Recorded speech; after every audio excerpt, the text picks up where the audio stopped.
Better get up my YouTube feed as well. Steady. Yeah, I know. Why didn't it work? I don't know.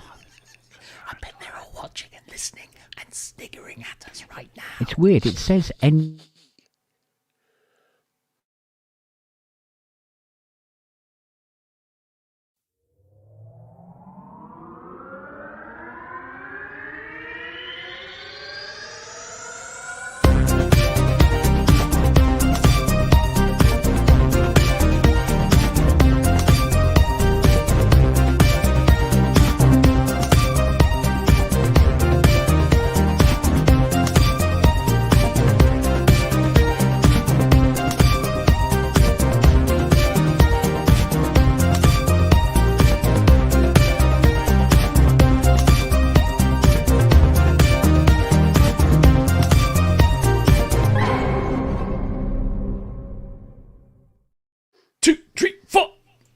Sorry, that's the show number this week.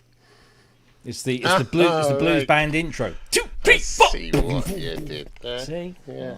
I think about these things. They prey on my mind. Welcome to the ProSynth Network show, where we've had a little bit of an iffy start because somebody forgot to press a button. But no, you didn't notice any of that. It was all completely professional. Why am I looking so low down in my... I need to... Yeah.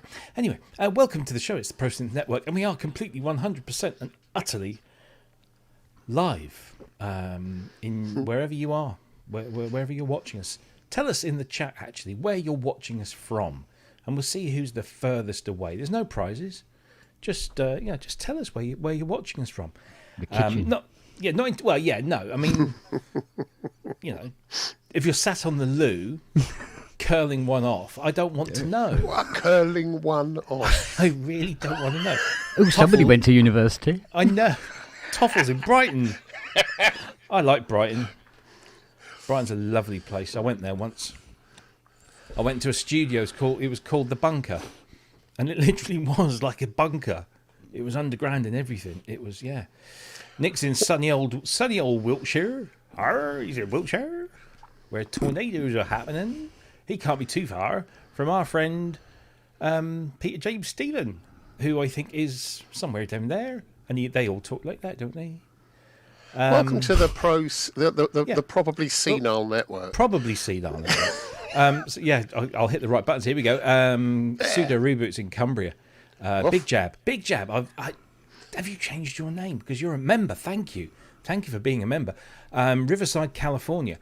Did you know there's a California in England? Is it in Norfolk or South Lincolnshire? It's somewhere around there. It's called California. Spaces in Noise in South London. Cooking a bolognese. Oh, I've just had my dinner, but I could fancy it. I'll go for a bolognese right now. Yeah, South London. South London, yeah. Darren Hewitt, there we go. Handsome chap. London here. Setai Hedron, yeah. Who did that? Stop it. Leave it alone. Where was Setai Hedron from? He's from Oakland, California. Yep. Near Andy, I guess. Andrew Brooks, up the north, as the great Marky Smith once said. Anyway, I'm just killing time here for my incompetence. It does take 8 hours to do a bolognese properly. Reduction. You reduce, as my nonny used to say. You've got her recipe left. Yeah. Got her recipe, and it's amazing. And I cannot share it with anyone through pain of death. Anyway, welcome to the show. We are the ProSynth Network, and you are too. We are all the ProSynth Network. We are on episode 234. It is Friday, the 27th of September, which above all is payday for me. So yay! I can eat again, which is always good. So yeah, apart from telling us where you're from, please do say hi in the chat. We can't name you all. There's somebody. Where is he? Bjorn the Viking. Welcome. We might be talking about something in Norway a little bit later on. Who knows? But welcome, one and all, and I hope that you are all happy and well. Before we do anything else, before we actually start the show proper, Can you tell we might not have a lot of news? Can you do us a big favour? If you haven't already, we really would love it if you could like the show during the show. If you're watching right now, just give us a thumbs up. Let's see. Mr. Matt Evans, I know you're in the chat. You start counting those likes and you report them back to me in the chat, okay? Do as you're told, young man. And just tell us if those likes go. I want to see those likes really just go up during the show, because apparently that helps with the algos, as the kids say. If you want to comment, and of course you can do so in the chat. If you're watching on YouTube, if you're watching on Twitch, you can do that there as well. And if you're watching on Facebook, you can do that there as well. So do get involved with the show, because it is live and we do like to have your feedback to us. If you haven't already, then please do click the subscribe button and make sure you hit the notification bell to be notified of whenever we do one of these things, which is generally every Friday night at this time. But do subscribe, please do. And if you know somebody who would really like the show but doesn't already watch it, then share it. Share it on your socials, share it in your emails. Just share it around. It would be fantastic if you could do that and get the word out there. If you want to support us, which you all do so amazingly well, I'm just, every time I see how many people support this channel, it melts my heart.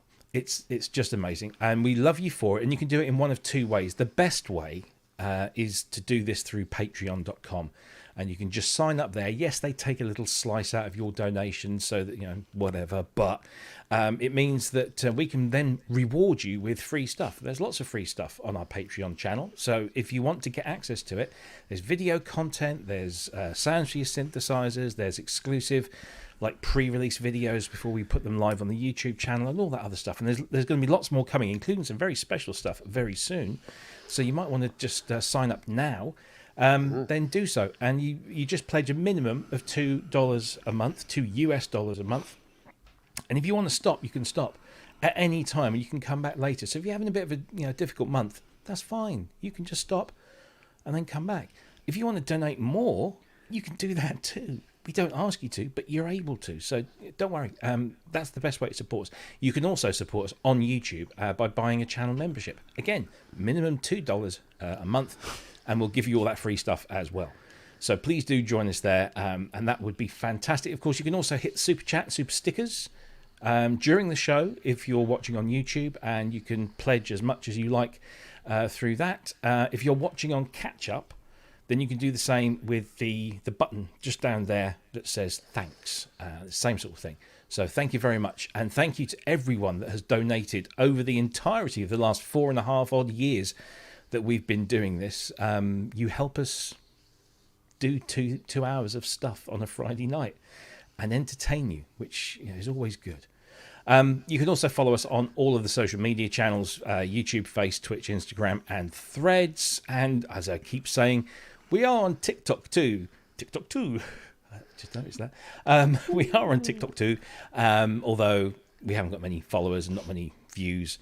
Just thought we'd give it a go, Maybe it's something we can look at later on. And finally, as part of our housekeeping, if you want to ask a question during the show, if you want to raise a point, it's always best just to stick a big capital Q in front of your comment, and that way we'll be able to see it easier, because our eyes aren't what they used to be, and we can put it to one side and then come back to it as and when we are able. So thank you very much indeed. We've already had some wonderful donations from Mr. Andrew Brooks. I'm not begging, I'm just putting information out there. It's entirely up to you if you want to do this, but he seems to have done it twice. There's one, there's another. Lovely. Anyway, Andrew's also one of our moderators. He sits in the chat and he puts links up for you to click on, the things that we're talking about. And he also keeps your horrible lot in line. But thank you very much indeed. How do I get rid? There we go. Gone. Andy Synchrotron, thank you very much indeed. If you haven't already, on a Saturday morning at 10 a.m. UK time, if you have not gone and watched one of Andy Synchrotron's live streams, then do yourself a favor. If you're doing some sort of menial tasks and you just want something to kind of back you up throughout that morning, Andy's channel is the one to go to. He does almost 2 solid hours of musical interlude and droning and playing his guitar over all sorts of wonderful things. It's fantastic. So go and look for Synchrotron. Don't forget the R in the middle. A lot of people look for Synco. It's Synchrotron. Go and look for his channel. Give him a like. Give him a subscribe. Tell him we sent you. And enjoy his output. Thank you, KV5, as well, for your $4.99. Very nice indeed. I don't know why. I know what. From Mr. Andrew Longhurst. Random, but very welcome, of course, always. Thank you to each and every one of you for your donations. They are much appreciated. We've got lots and lots of people in the chat. Thank you for joining us. I can't call you all out because then that would waste 2 hours of the show because there's a lot of you there. But thank you very much indeed. And if you have a question, as Nick has just done, put a big capital Q in front of it. That way I can see it. And that helps us bring your questions in and we can answer those when we get around to it. Let me just double check, because we do have 2 other moderators that generally join in the show. One is Ben from Musings.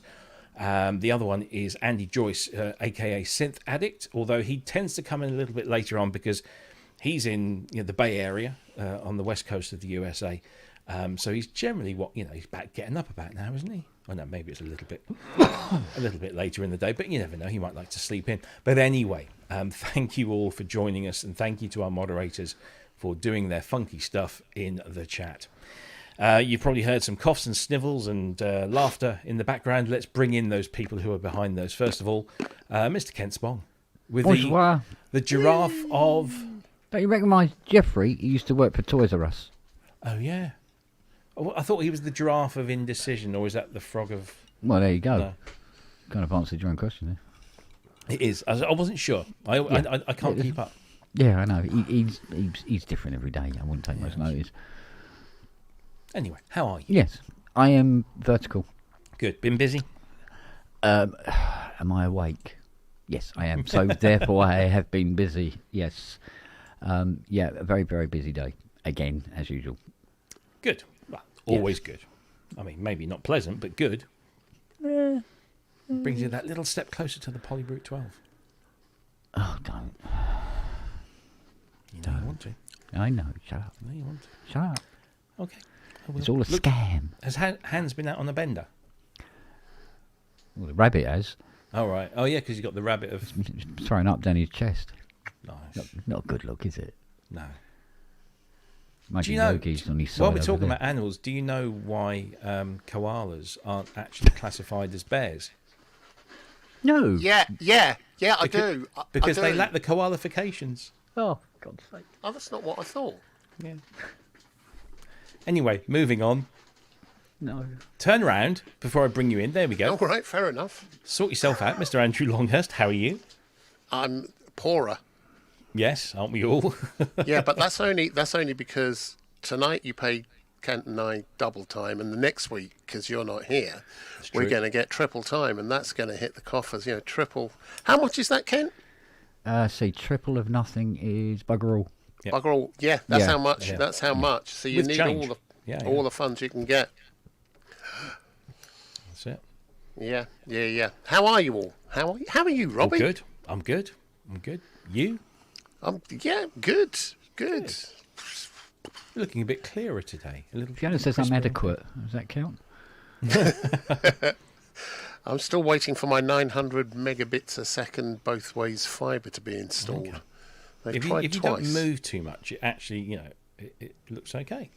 It's quite clear. We can see the wrinkles, and it follows you around. We can't get rid. Look at that. There we go. Fantastic. Whilst we've been messing around there, we've had another donation come in. Have we? Yes, from Big Jab. Wasn't he in James? No, it was Big Job. Or was it Odd? No, it was Odd Job. Big In jab. James, right. Thank you very But yes, much. Haven't had one of them for ages.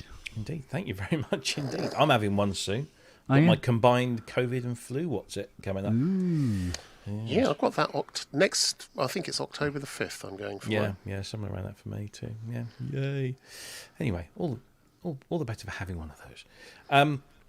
So yes, thank you. Welcome to the show, Matt Evans. Have you kept a count on the likes? Because I haven't got YouTube open here, So Matt Evans, if you'd like to report into the chat, please, and tell us if we've had a 116. whole bunch of likes. How many? 116? No, No, likes. that's watching. That's watching. Yeah, Likes, likes. 5.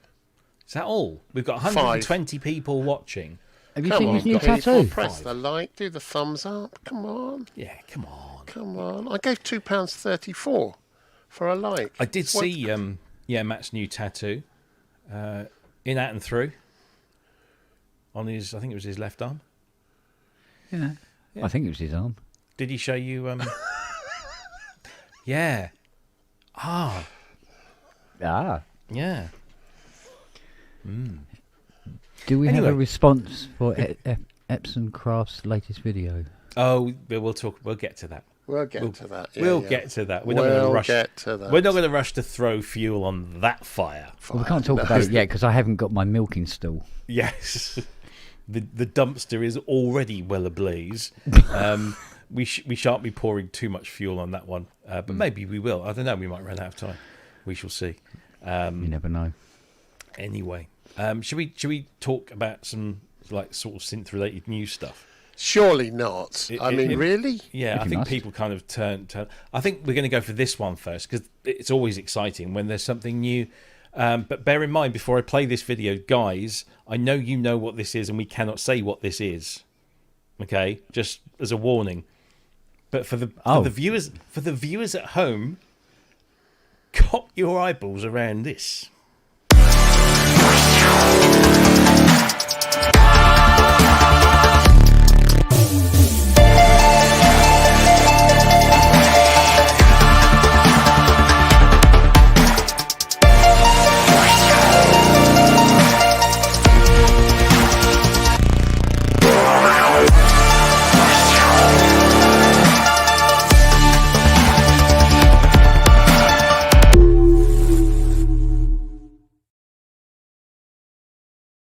So, James Dyson, this also applies to you. You're not allowed to say what this is, otherwise I'll send Mr. Terrace round to. Anyway, this is new, a new tease from our friends at Cherry Aodyo. It's incredibly Russian, which kind of makes me want to go. Felmir's jeans. Yes, fabulous. So. This is new. It's being teased. It's coming out on October the 9th, which is just over a week away. It's called Atomica, and any sharp-eyed individual will have remembered that at NobCon, most of the Cherry Aodyo team, I think it was Dan, James, Robert, and who was the other person? Oh, Mal, all turned up at NobCon with these T-shirts with Atomica written on the across the WhatsApp, and so yeah, we've got a new synth thing coming.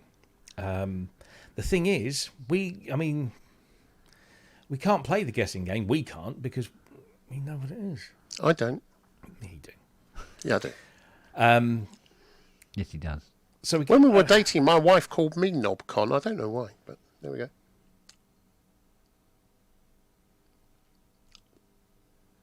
anyway, Where is the tumbleweed video these days? I know I haven't got it on there. I haven't got it on this one. Oh, man. No, I need to sort out the whole sound effect thing, but I thought Yeah. the silence was, it did its job. Actually, I think it spoke volumes. Yeah, silence is louder, isn't it? Yeah. Anyway, no, so we've got something new, and it's obviously Russian influenced. So, what could that be? He says, stroking his unshaved chin, which I do apologise for. Yes, so It's a Roland System 100. yeah, that's what I reckon. 200. 300. Yeah, It's a bleeping box from Sputnik. could be. It's Leica. Oh, dear, Enough. No. No. I went into a camera shop once and I said, new, I need a new lens for this camera. And they said, like a screw. And I said, that was a bit forward of you. God, where's those videos? Where have they gone? Where's the tumbleweed I when don't you know. need it? I thought it was good. That's a photography nerd's joke. Might as well just put Anyway. up a picture of what Leica looks now. Dusty, I would have thought. Yeah. Or crispy. I don't know. Did it come back to Earth, I don't know. or is she still? Let's just move on, shall we? Let's move on Poor from little cow. Yeah, yeah. the Russians But sending it looks, things up it's that an weren't exciting destined to come thing. down. It does. It does. Yes. Yes. It does indeed. If only I could guess what it was. I wonder what it could be. Yeah. I don't know. So maybe everybody doesn't have to wait until October 9th. But again, love the trailer videos. Always like those sort of things. But this one's a little less subtle than the rest. But that's good. That's fine. Yeah. I think that's a good way of describing it. Oh, here we The go. Brezhnev 2000. Stop Gagarin Gagarin on Oh. Here we go. Yeah. Yeah. Anyway. think Yeah, you're so if you want to go starting and to check get a out that rocket video, go and check out that video on Cherry Audio's YouTube channel, and subscribe to the channel, and bookmark that video, because they do their teasers. I believe it's October the 9th at 6 p.m. UK time, which equates to 10 a.m. on the Pacific coast, and 1 p.m. on the East coast, and 7 p.m. in Central Europe. See, we cover everyone. We don't worry about those people in Australia because they're all asleep when we're on air. They're in the 17th century still. Yeah, we actually do care about them, but yeah. Anyway, that's Cherry Audio, and that's kind of that was a quick one to deal with. It sort of eased us in a little bit. Let's see. Oh, let's do this one. This one here. This is quite interesting.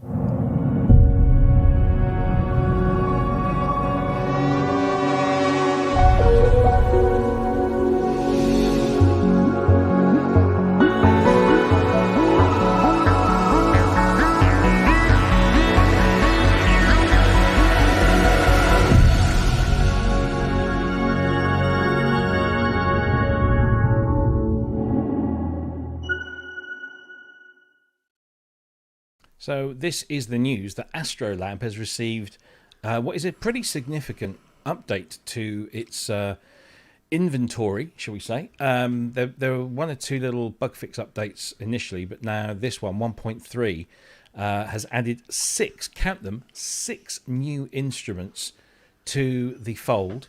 For those of you that remember, when Astrolab launched, it launched with pretty much all of V Collection 9 instruments. And of course, we're on V Collection 10 in the software world, but they pretty much covered all of V Collection 9. Now they're starting to bring the V Collection 10 era stuff in. So now we've got Acid V, which is the 303 emulation. There's the addition of 2 of the augmented libraries. I believe, if I remember, it's Brass and the other one. Woodwind. No, was it Woodwinds? Yeah, it might have been Woodwinds. It was Woodwind. Yeah. So we've got those 3. Then we've got the Whirly V3. So the latest edition of the Whirly from V10, and the latest edition of the Mini Moog or Mini V4. That's in there as well. What was the 6th one? The 6th one has eluded me. As he says, frantically scrolling through his screen looking for the information that he was lacking. Mini Freak V, that's the one, and that's the one that kind of impressed me most. Because Mini Freak V is not only is an incredible hardware synthesizer, but at the same time that they released the hardware, they released the software version. So you can have Mini Freak V as a plugin or Mini Freak V as hardware, and they both work together, and the software works as an editor and a librarian. And the only difference is that the hardware's got the analog filters, and obviously the software doesn't. But now you can have Mini Freak V running in your Astrolab, so you can get it all over the place, which I thought was rather good. On top of the 6 new instruments, they've introduced 290 new presets into the package, along with a huge host of what they call artist tributes. So there's a Herbie Hancock one in there, there's a Massive Attack one, there's a new Tame Impala one, and a Bruno Mars pack. And if you go into these packs, you'll find maybe just 2 or 3 or maybe half a dozen or so presets that are all themed around these particular artists. As you can see, there's quite a few there. And they're all drawn from larger banks that you can buy and pay for through the Arturia shop online. So there's a huge bunch of stuff already in there, and you can just select this straight away through the Astrolab's interface with that unique thermostat style screen that it has in the middle there. But yeah, there's also a whole raft of bug fixes and performance enhancements. I've noticed considerably faster loading times, especially for the sample heavy stuff. So there we go. Arturia's Astrolab has had a significant update. Any thoughts on this, gentlemen? I know this isn't really your kind of instruments, or is it? I don't know. It's mine. Yeah? Yeah. This is what Genos... I know we've had our titter about Genos, but this is what it should have been. This is for a gigging musician that wants access to a large library of sounds. The new artist libraries means that they're going to, for people doing covers or stuff, they get to do that. If you're a gigging musician doing your own stuff, you can create your stuff on the DAW, download it through into this with some tiny exceptions around processing power for certain patches, but essentially this is pick it up. You don't need to connect it to a computer once you've got everything on there. Go do your gig. This is a really, really good thing, and I think people didn't quite get it when it came out. I know there was a lot of talk about, well, what's it for? I would use this to go gigging with. I really would. I think it's an extraordinarily clever and from what you've told me, I've not played with one yet, but I think it's an extraordinarily clever offering for a gigging musician. Yeah, no, it is. And do you know, I had a Keylab 61 Mark III come in about a month ago for review, and so I took the Astrolab out and put it over on the rack behind me there, and had the Keylab 3, which is a lovely, lovely controller. But I missed the Astrolab because, of course, the Astrolab being essentially a standalone instrument that then has the ability to communicate with Analog Lab Pro. It's a standalone keyboard. You just turn it on, and you don't have to turn anything else on, and you've instantly got access to thousands of amazing sounds. There's something like nearly 23 gigabytes of storage in Astrolab. So I've just been chucking down all my favourite. I create little playlists of all my favourite sounds from a particular instrument. Just throw those in, and so I can very quickly just jump to CMIV and come up with all of those sounds or whatever. And it's brilliant to just be able to come in, turn it on, play. And I actually prefer the keyboard on this than I did the Keylab, which was a very nice keyboard. But this is very nice. I do hope they bring out an 88 note version or a larger note version with 76 perhaps with. I really hope they bring out polyphonic aftertouch, because I find it really not difficult, but I've gotten so used to it now. I love that's part of the performance for me now always. So, but even just normal aftertouch is fine, I guess, for most live shows. But yeah. Ken, what about you? Did you ever? I can't remember if you liked this or not. I've got a love-hate relationship. He loves to hate it. Go on. No, I pitched this idea to a major manufacturer about 18 years ago, and they laughed in my face. And I'm looking at it now going, but I mean, good for them, but and that's all I have to say on the matter. Okay. Bitter. Yeah, but it wasn't that the same year you pitched the idea of electric cars using old dairy milk floats. Yeah, but they were going to waste. Do you remember those little blue cars that used to... the battery ones? The mobility cars, yeah. Yeah. You used to always see them at the pitch side at a football match in the 1970s, didn't you? Mm-hmm. They used to allow them in and park in front of the games. And their wheels would spin on the dirty pitch if they got in the wrong place. Yes. Look, I think the Astrolab is a very unique instrument. And a lot of people... It's more stable than taking a laptop on stage. Yeah, exactly. This is it. Exactly that. Yeah. Somebody in our Facebook group was raising the point that they didn't get it because why can't I just take a Keylab and a laptop on stage? And that is the very thing. You don't have to, because you can store everything. You can be in the studio at home or wherever it is that you do your stuff at home, and prepare everything on here, and then just dump it in, and there it is. And no tethering required. Although, if you want to, you can still do that. But there's also the mobile app as well. So you can just have your mobile phone.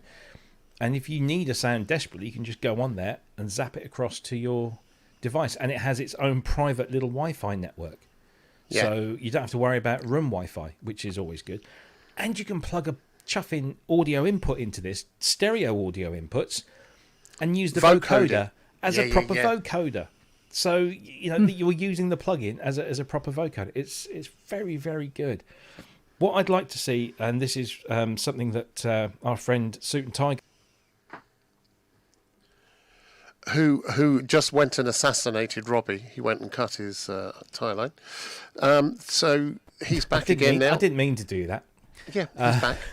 So anyway, as I was saying, Suit and Tie Guy said, because this has functionality for sample playback and using the SFZ format, the open source sound font format, and it's how it which is a cracking format still. So it has support for that. So I would love, to be able to import my own samples and maybe create my own samples, and maybe that's something that's coming later on. But to your point, Andy, about the 88-note version, I think the very fact that this comes up in like Arturia's catalogues as Astrolab 61 suggests that there is going to be further, and maybe the 88 maybe they won't have poly AT, but they'll definitely be a nice fully weighted keyboard. So something to look out for there, I think. But I'm a big fan. I like it. For live, I really can see it. I really can see this being a proper tool for live performance. You can get so much in it, and you just craft them on your door or whatever, or just use whatever there. When you were going through the presets of the stuff that's already on it, it was just astonishing. Yeah. I mean, it's so nice, and design wise, I think Arturia they consistently produce beautiful looking instruments, and as our friend Tom from Synth Anatomy has just pointed out, one thing that Arturia are often badgered about is, look, can we please have pigments in a hardware synth? This kind of gives it. It's not the full thing. It's not like having pigments there. But you can have all of those pigment sounds in here, every single one of them, which is pretty stunning. Without having to take a laptop. It's brilliant. It is. So there you go. Astrolab 1.3 has landed to carry on their astronaut theme. It has landed and splashed down, should we say? And it's a free update, of course. And it's absolutely free, of course. Update it through Analog Lab Pro, which of course comes free with Astrolab, so you get all of that stuff in there. And if you own V Collection, you can edit all of those sounds within Analog Lab Pro. And also worth mentioning that Arturia have just alongside this release have introduced a permanent discounted upgrade scheme for those Astrolab users that don't own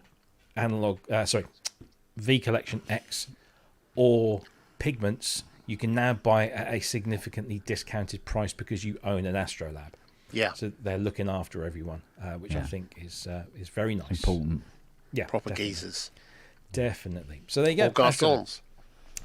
And keep your eyes peeled, because as I think I've said this quite a few times on the show since around April or May of this year. Keep an eye on Arturia, because it is their 25th anniversary and they haven't finished with the good stuff yet. So keep an eye on those people. There's more good stuff coming very soon. Right. Let's see. Should we do some sad news? First of all, first bit of sad news before this afternoon. I don't know if this is not synthesizer related, but I feel, and Kent pointed this out before we came on air, I think it is worth mentioning because she was one of the greatest actresses of all time. Theatre performers, cinema, television, known the world over. She won 2 Oscars, didn't she? Yeah, I know. Dame Maggie Smith has very sadly passed away at the age of 89. And she was a brilliant human being with fantastic wit and a fantastic talent. As I was saying to Kent before we came on air, we did the prime of Miss Jean Brodie at school in English. And then we watched the film afterwards, and we were just like, "Wow, that's amazing." I think I'm going to watch Murder by Death tonight. Yeah. She was a legend. She will remain so, and it's a very sad departure from our world. But there you go. Go and watch a Maggie Smith film. You won't be disappointed. But there is some further sad news. I'm going to start off with something that feels a little close to home.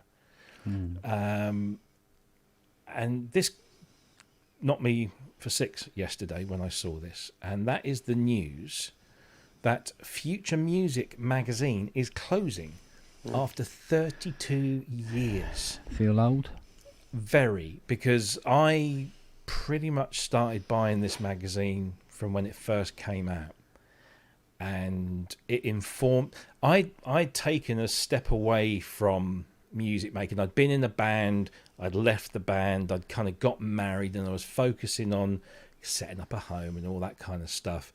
And my drums and stuff got stashed away, and I just kind of, for a little while, just lost a little bit of interest. And then, I needed to sate my appetite. And so to get back into it, I bought Future Music, because it came with a cover CD and everything. I'll tell you about those cover CDs in a minute. But I bought Future Music, and just it sucked me right back into this world, and I drew so much information, so much knowledge from that magazine. And of course, you mustn't forget the turnkey advertising insert that would always come in the middle of it, and all the other magazines, because they used to, Soho Soundhouse as it used to be, used to stuff that in there, and I would just lap everything up, and then I'd put the CD on and I'd listen to all these demos and samples. I remember listening to somebody. They used to invite user demos, didn't they? They used to. They did, yeah. And every week, like the winner. Every month the winners would be featured. Their tracks would be featured on the cover mount CD. And one month, I remember the person that won it composed and performed their entire production on a Sound Blaster or 32, I think it was. I don't think it was a 64. AWE 32 or 64, yeah. Did the whole thing, and that was the sound card I had, and I was not getting those sounds out of it. What this guy did with that sound card was just incredible, and so it kind of made me think, come on, you can do better than this. But yeah, I mean, the wealth of information, the tutorials, the reviews, the interviews, the cover mount CDs, the adverts that we used, just pour over, thinking, I'd love some of that, and look at the sample library. The Time and Space would have a massive double page spread in there every month, and it's so sad. And they're ceasing publications. This last issue 414, is going to be the very last physical issue of that. They also own musicradar.com. So there will apparently still be an online presence, which is kind of the way it's going these days. But if that wasn't sad enough, if you scroll down this article, which is on musictech.com, and you scroll down, there is another paragraph here that made me even more sad, because apparently sources have also informed Music Tech that Future Publishing will also be closing Computer Music magazine, as well as 3 magazines for guitar players.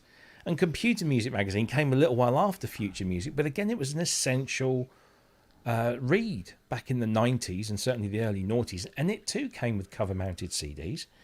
And the Computer Music cover-mount CD had the Computer Music, what do they call it? The Computer Music Studio, which was a whole bunch of free plugins. Yeah.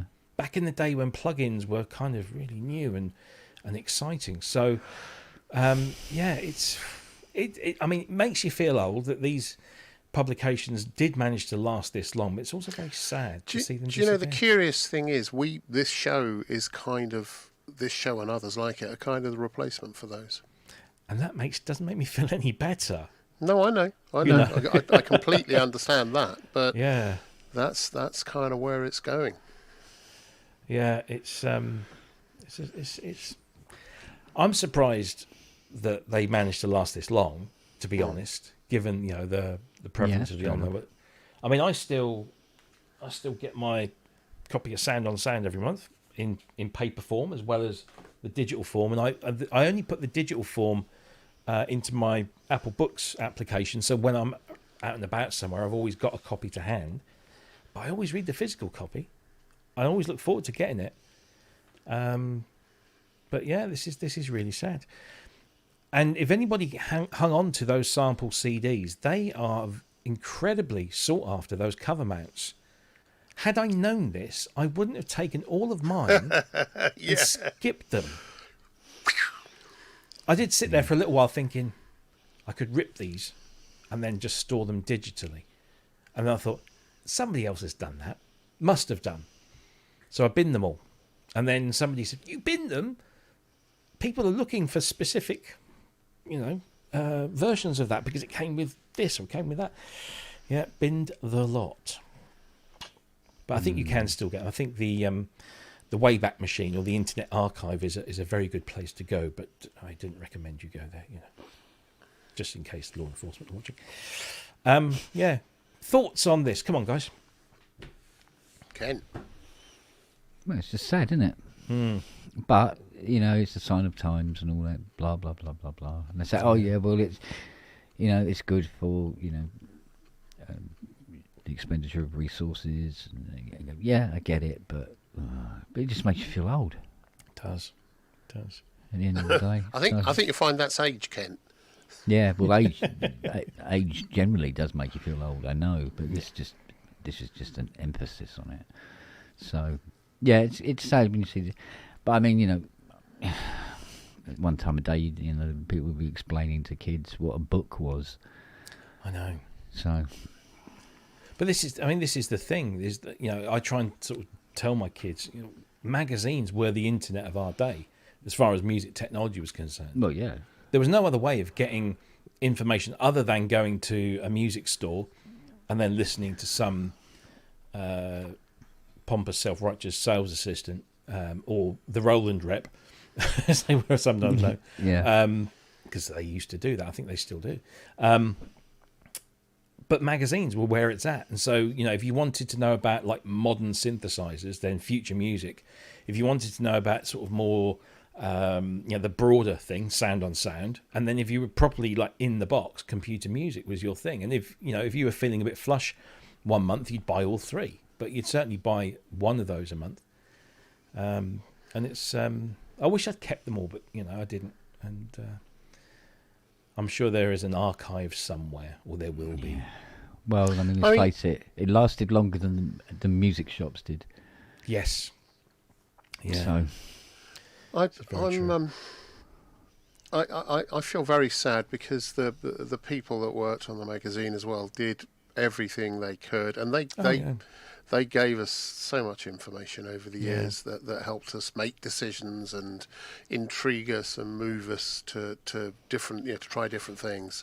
I was reminded when I saw this, and it did make me feel very deeply sad actually, that newspapers are similarly dying away. Some are starting up again, freebies and things. But curiously, recently I took out. I've already got the digital subscription for the Guardian because I'm a lefty whatever it is. But that was for the digital, and then not so long ago I took out the actual physical copy for weekends because I missed, and I realised just how much I missed it when I got the first copy, opened it up, this big broadsheet, and everything's in so much more depth. You get so much more analysis and thought. It's a brilliant thing. It's a brilliant thing. thing. Plus you got something for the cat tray the following day. Well, I'm hoping that those. So I hope Sound on Sound will stay going. It did remind me as well that I don't have a Sound on Sound subscription other than Digi at the moment. So I think I might have to start doing the same thing and support it because I do. They do something that is quite unique, and I'm going to miss Future Music not being out there. I am. Yeah, I'd love to know. And I'm sure they won't tell me, Sound on Sound's kind of figures in terms of, physical sales and versus digital sales and web traffic and all that kind of stuff. But I still appreciate the magazine.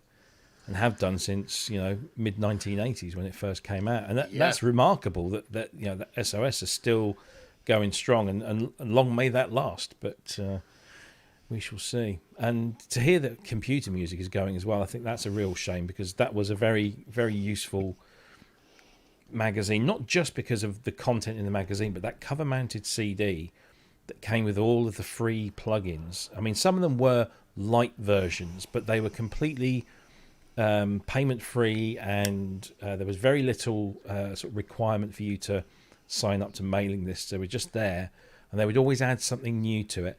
And I know in later years they stopped the cover CD, and then you could go online onto their website and you could download all of that content. So they would print a code somewhere randomly on a page in the magazine, and you go to the website and say, if you want to access the content, you need to buy the magazine and look at page 156, and under Giorgio Moroder's left nipple you will see a code, and put that code into here, and then you'll get it. Quite why I thought of Giorgio Moroder's left nipple is anyone's guess. That's a thought that's going to stay with me and haunt me for the rest of the evening. Well, the thing about these magazines, because they're niche and all the rest of it, but they reflect, they're part of the scenery of our life's journey. Yeah. And it's suddenly you turn around and it's like there's an empty space. I won Letter of the Month in Future Music magazine in the early noughties. Oh yeah. And I've still got the text, and I might just post it up somewhere in honour of its passing. And I read it last night, actually. When we were on the pub last night, I found it, and I was reading through it, and I'm thinking, you naive. Because it was all about hardware versus software. Oh dear. Yeah.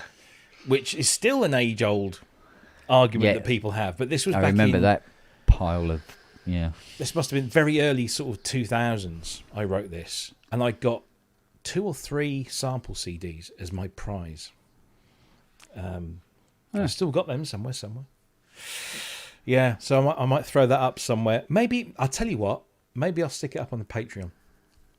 That's a good idea. If you want to read my winning letter of the month, I can't remember which month it was, but I wrote the letter of the month in one edition of Future Music. So yeah, I'll throw that up there.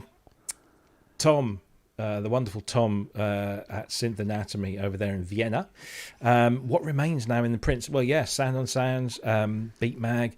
There's not a lot else out there, is there, physically? I can't think of anything. I don't know what's. I suppose they're all on borrowed time in some form or another. Yeah. Really, just because of the nature of the beast.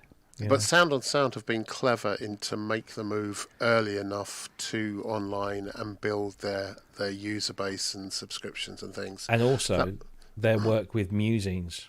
Yeah, that's true. And of course, I mean, I know that Ben hasn't got like all the latest, but now maybe Future Music is a place where those can be archived quite nicely. But yeah, Musings is a wonderful, wonderful place, and you should all go and visit there. Well, it was always going to struggle against the internet because there's an immediacy to the internet. So when something is announced, it's boom, and you can read all about it, as opposed to wait until release date of whenever the mag you follow. But this is the thing with magazines, isn't it? Is that nowadays they're up against a world where we've just been talking about the latest Cherry Aodyo synth that doesn't come out for another week or so. Exactly. Yeah. But they won't be able to report on it because all of these magazines are... sorry, I'm blocking off Andy's face there. It's not a bad thing. No, it's probably good for the viewers. But with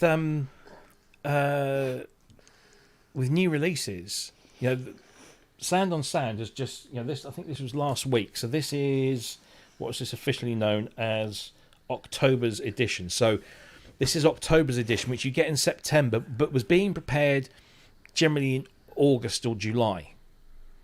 Yeah. So by the time that this lot catch up, I mean, they're reviewing the Groove Synthesis third wave desktop. I mean, they didn't get... very rarely do the magazine and the manufacturer tie up so that the cover, of the thing is the thing that came out this week.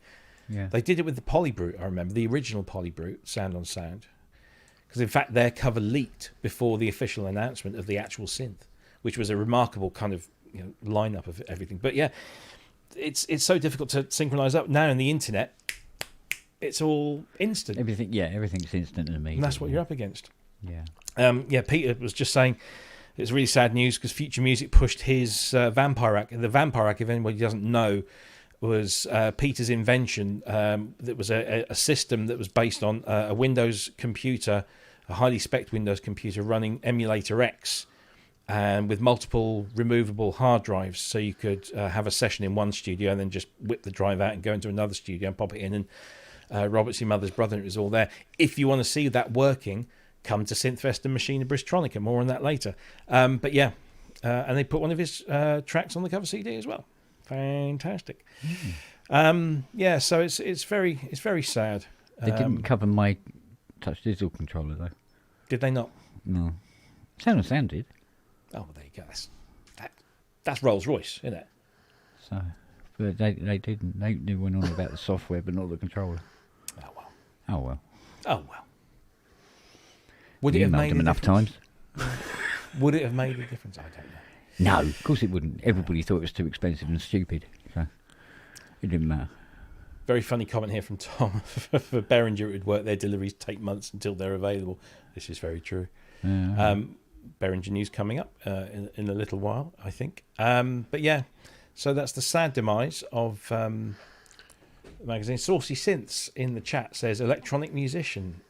I'm assuming these are all synth publication. Tape-Hop, Tape-Hop. Definitely, I only get the electronic version of that because they stopped sending it to the UK. So it's almost not there. Resident Advisor, Attack, Keyboard. Is Keyboard Magazine still going? Keyboard. Is that the German one? Keyboard.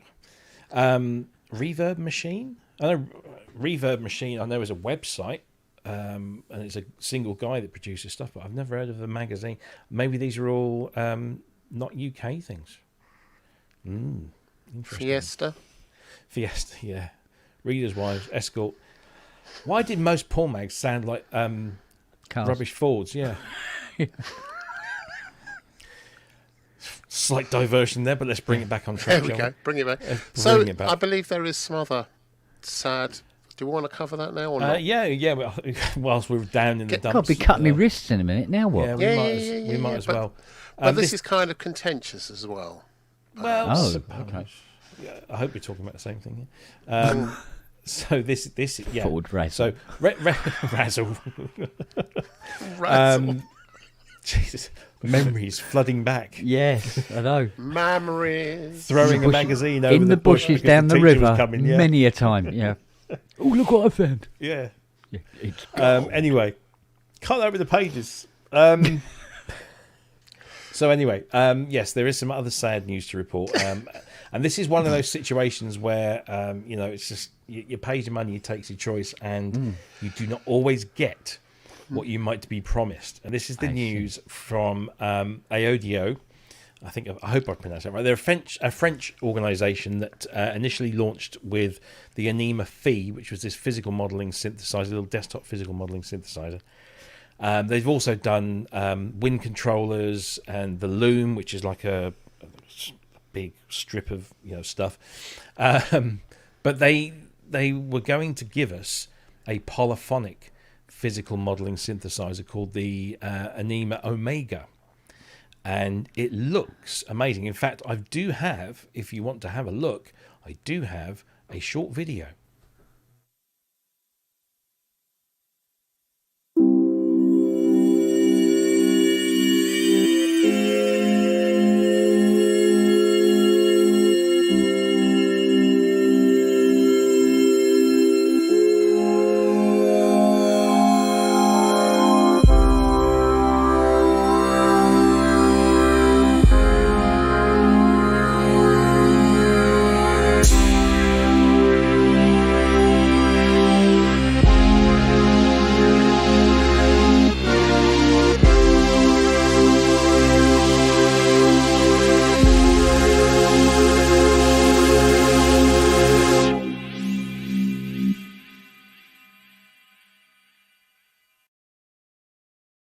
Now, there's a number of videos that you can go and watch on their YouTube page, and some of the more varied than that. But that was one that caught my ear, shall we say. And I was seriously considering backing this because I do like myself a little bit of physical modelling. But it just wrong time, wrong place in terms of finances for me. But I know a lot of people amongst us, certainly people in the chat, I know they're there, some of our friends and many, many other people put a significant chunk of money down on this project. And yesterday they sent out this note that basically says that time and money is very, very thin on the ground. And if things don't drastically change, the company is going to go bankrupt. Spiraling costs, technical hurdles and obstacles that had to be overcome has eaten into all of the funds that people pledged, and they're still not close to delivering a finished article. So, as it says here in this in the what's next section, if we do not succeed in securing new investments or partnerships in the coming weeks, we will be left with no other choice but to file for bankruptcy. And they also state in there that if this is the case, the money isn't there to be paid back. Now, admittedly, when you sign up for a Kickstarter or similar crowdfunding scheme, they tell you very, very clearly that these things aren't guaranteed to complete, even if they get fully funded. There's no guarantee of completion, and then therefore there is no guarantee that you will get your money back. You are taking a significant risk, and a lot of the time it's worth taking that risk. I've crowdfunded a few things. I've only ever been currently burnt once, and that's something I'm still waiting for, which is the Bob Moog documentary that has mostly been shot but has been bogged down in post-production and licensing issues for many years. We still haven't seen I think it's Electronic Voyager. I've even forgotten the name of the blooming thing, but it's the one that Michelle did, and I desperately want to see it, but it's out of her hands. But yeah, I'm sure lots of people have got tales of woe when it comes to this. I know that our good friend Manny Fernandez, I'm pretty damn certain he pledged for this, and it looks like if this doesn't come about, that money has gone, which is a real shame. Not only for the people that have lost money, but also for the company, where people are going to lose their jobs, and also for electronic music making as a whole, because that synthesizer, I remember we covered it when it was first announced. It sounds incredible, looks incredible, and it looks like we might not get it after all. Did either of you back this at all? No. I was really tempted, but I pulled back from investing in these things after doing a few other things. But it was always on the understanding that this looked, the way they sold this, it looked like they were doing really well with it, and they were a bit late making this announcement, which has, I think, understandably pissed a few people off. But it is a risk. I mean, and it looks like it's a lot of money. They got 228 backers pledging 218,000 euros for this, and that you'd have thought, well, that's, why can't you build something for that? I seem to remember this was all through COVID, and then after that, post, when there were lots of chip failures and things being replaced and not being available anymore. It's an uphill struggle, and it tells you that building this kind of a synth is not a cheap undertaking. Which is a bit of a current topic, isn't it? Yeah, isn't it just? But I'm really sad. I mean, Yeah. I hope that enough people see this, that maybe someone comes in, buys it up, does a pre-wrap thing with them as a company, and then it continues. I hope that's the case. But it's it's. I mean, if anything, if somebody buys out the IP, and another company takes it on board that may be able to do. I mean, France has become a real hotbed of synthesizer innovation in the last 20 years. Yes. So many cool things have been coming out of France. And I'm not surprised by this. It's a big country with lots of very clever people in it. But it really has become this hotbed. And so I was really, happy to see this. Another French company doing something that's a little different. And unfortunately, it's not happening. Ken, were you even tempted by this, either keyboard or desktop, or Briefly, very, very briefly. Yeah. But then I thought, no, probably not. I'll let this one go. No divine intervention involved or anything like that. It's just sort of like, nah.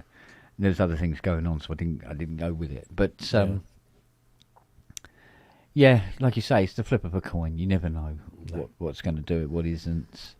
And these days now, it doesn't even matter what the pedigree of the company involved is. There's no guarantees, Look, I mean, if Roland did a crowdfund Synth tomorrow, I mean, they've got a good chance of delivering, but you just don't know. I mean, I've watched the prices, like I said before, of everyday electronic components absolutely skyrocket in the last few years. Absolutely gone through the bleeding roof. And all of last year, everyone faced the headwinds of what was a real economic downturn. So, and that was difficult to navigate as well. So all of these things have combined. I don't think anyone's probably to blame for this, other than it's where they are at the moment. They probably need another. External influence. Somebody might leap in and throw them a lifeline. Yeah, I hope Under so. various, whatever the conditions of that may or may not be. It's, to be honest with you, I can't see any. I can't think of any particular, white knight riding in on this one at the moment. No. I don't think Behringer will come in on it because they don't need to, so they're not going to bother. I don't know. It seems a shame. It does seem a shame, but this is not mismanagement of money or anything like that. This is simply awful timing. And awful Economic situation. circumstances. Just a series of errors along the way that was not their fault. Who is it that bought Moog? I know he bought Moog, but Moog was bought by InMusic. Moog. Yeah, You're never going to let that go, mate. I'm not. No, you're not. InMusic, yeah. Music. I don't think they're coming for this. I don't think they will either, but it could be a good fit. Arturia would be good. Keep it within the country. And as Wagyu points out in the chat, the French government are very supportive of businesses, particularly small upstarts, new starts. So. Look, as we discussed before, well. we discussed before that the actual markup for manufacturers is ridiculous. It's almost got to the point where a small company that manufactures musical instruments are doing it out of love because they sure as hell ain't doing it out of profit. Exactly. And of course, all it needs is for certain components to go up 20%. That's it. Yeah. Everything's blown out of the water. Exactly. And we can cover that with the next thing we get onto. But weirdly enough, what they need, right? You see where it says they got 228 backers. They need another 228 backers. Yeah, it's precisely what they need now. Yeah, they need somebody to help. They need people to back it up if they want to see it come to fruition. And people that think these things cost nothing because it's just a case with a computer inside which is cheap, they really, really, really don't understand. I've said this several times on the show. The bill of materials for something like this is just the manufacturing costs, and it's 5 to 1 to make a profit. It's whatever your cost of materials is, 5 to 1 is the retail, and it's going to get discounted, and that's where they don't make it all because they've got to give some to retailer, etc., etc. Everyone's got a margin. But that doesn't take into account the fact that we know that they lost essentially access to the CPU they were going to be using, and they had to get a different multi-threaded thing. They had to recode everything. So they had to recode the whole freaking lot. And that's not cheap. People still have to, you can't code for nothing. It costs time, and therefore everything costs money. The whole thing costs. It's expensive. It's expensive doing this stuff. So for a boutique manufacturer like this, I hope they find someone that's going to jump in because they deserve another shot. And what we know of their instruments so far, amazing. Yeah. And we talked about Anima V, which is the software version of the Anima Phi. Yeah. which is a really cool synthesizer, and it's a plug-in, and it was I can't remember, it was about €79. I don't know if it has gone up since then, but I got in at the start, and it's a really cool synth. And I did wonder at the time when they brought that out, I thought, oh, is this kind of like a stopgap just to get a bit more money in? And it doesn't say so in the thing there, but it wouldn't surprise me if somebody somewhere said, look, we need to make some money. What can we monetize? And somebody said, well, we can do this in software now. So, yeah. Well, I mean, the cold hard facts with this one really is that, you know, if anybody was to, you know, enter into discussions with them over this, it would be, you know, all right, we'll give you a little bit of money, and we'll buy the tech. And maybe they'll bring some of them in, you know, maybe they'll just be acquired, and, you know, some, because I don't imagine there's probably more than a handful of people working at this company. I think it's six, right on that. something like that, six Tom people. might put me right, because I know he knows them, but Yeah. it's sad. It's very sad. And these are people's lives. These are people's lives. Absolutely, absolutely. And of course, there are people who have invested in them, thinking that they were going to get something really cool, and now they won't, and they won't get their money back either. Which, you know, I feel for them as well. But, you know, it's a known risk. So there you go. Which kind of brings us on to a topic I was like thinking earlier today. Do we do this? Do we don't? Do we not? Even do my English. And I thought, well, do you know, the whole synthesizer community is talking about this, mostly in a negative way, sometimes in a positive way. But a certain individual on the YouTubes a couple of days ago, by the name of Espen Kraft, posted a video. It's about 11 or 12 minutes long. And yeah, thank you. It probably is really? A trap. So he posted this video that basically said, that most modern synthesizer manufacturers are scamming you, and that the products that they produce are merely VSTs in a box. Yeah. And they are charging excessive amounts of money. I think the implication, actually, I don't think it was implied, I think it was actually said out loud, was that the companies have departments whose job it is to find out how much they can get away with charging. So how big a number can they get away with, and then that's what they'll charge you. And this goes on for about 11 or 12 minutes. It was prefaced by a statement that what he was about to say was going to draw the ire of a significant part of the community, but those people were, I think, synth hoarders, they were known as. Yeah. And also that they don't post their music, so therefore their opinion is irrelevant. Something that our friend Ty took him up on, which was quite remarkable, because I'm thinking, you have no idea who when Espen replied to him, you have no idea who you're talking to. And it was just this thing where he's just sat there with his laptop and his notes, and he's just spouting all this absolute nonsense.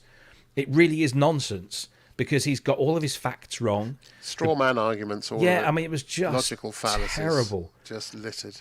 And somebody, I can't remember who it was or where it was, so I apologise if it was somebody here and I've not given you credit for this, but let me know if you do.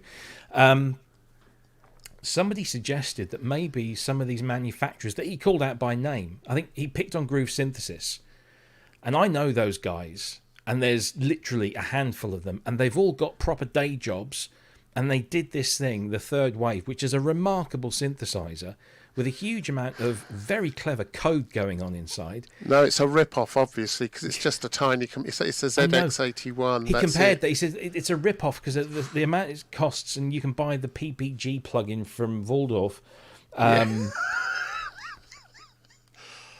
showing absolutely no knowledge of what the Third Wave does. It's an incredible synthesizer. Essentially what he's saying is that hardware synthesizers should be no more than the cost of VSTs. That's essentially what he's saying, because, you know, why would you pay for the rest of it? Because that's all it is. It's just a VST. You total, utter, cock-wombling twat. That's all I've got to say about him. He's got no freaking clue. And all these people whose love and passions we see on this show every week, people develop these things. They have the idea. They go out and do this. They tool up. They do the research. They find. I mean, look at how much was on the Amiga. You know, the touch strip, the poly aftertouch. Yeah. All of that. They do these things and code it. Coding isn't free. No. It's not. And they put their heart and souls into this, and then you have all the shipping and everything else and assembly and the markup, because there's distributor markup, there's retailer markup. All of that, and it should be the same price as a VST is essentially what he's arguing. Anything more than the VST is a rip-off. Yeah. Like this is a rip-off, clearly. But the thing is, this is not a new thing. He's done this sort of thing before. And it's clickbait. Yeah, exactly, because less than 20 hours, I think, I looked at the numbers for that video. It was around 19,000.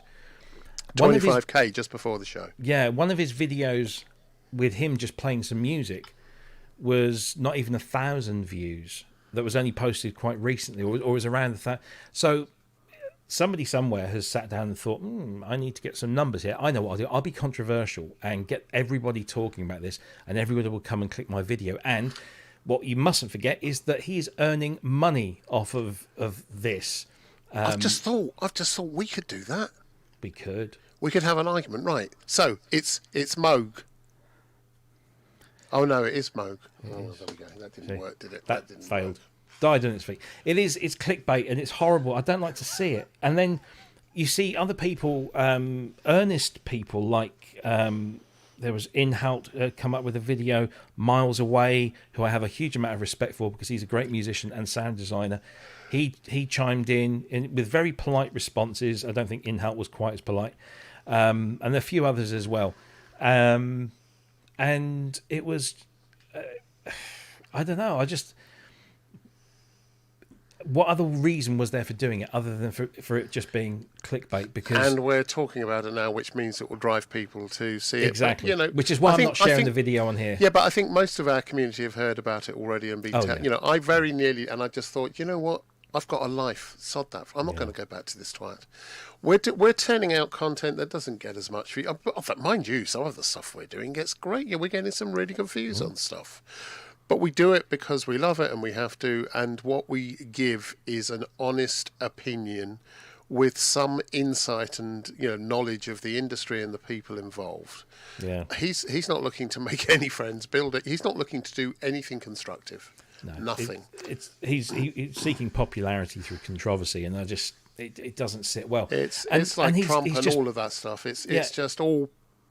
I mean, I don't claim to know a lot of things, but I do have insight into what it takes to build a hardware synthesizer from a manufacturer's perspective. I know some of the numbers. I don't know all of the numbers, and I'm not going to sort of reveal the ones I know about because I'm not supposed to sort of do that. But when you see the price of what it costs, or shall I say what the manufacturer sells that instrument to the distributor, it is unarguably distinctively lower than what we pay at the till. And that's because the distributor chucks on a significant percentage markup so that they make some money off of this, and then they distribute it to the retailers, whether it's online retailers or bricks and mortar retailers, and then the retailer has to make some money off of selling it. And all through this, that we've come through a 4 or 5 year period where component shortages have seen the cost of components go through the roof in many cases, the cost of transportation because the fuel costs have gone up, and everything else has gone up. So all of this has to be taken into account. So the actual cost of a piece of gear as it comes out of the factory is significantly lower than what you pay for it at the till, but it's not the manufacturer that's doing that. Nobody's scamming anyone. Everybody's trying to earn a living, especially those people that invest years of R&D and development and testing and prototyping and doing all of that stuff that it takes to come up with any of these things that we have. It's just it's insane. And that's including that's hardware, and also the same thing goes for plugins as well. None of these people do it for nothing. It takes Exactly. time to do these things, Yeah. and it just so happens I and Kent and I think we all use plugins from time to time, or more or less, but I prefer hardware. I prefer it.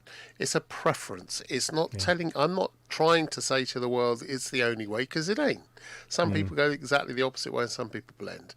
But that's my preference. Why is a Steinway, why is a Bosendorfer piano starting price around about 50 grand, where you can go and get an upright something from down the road for 50 quid? Why?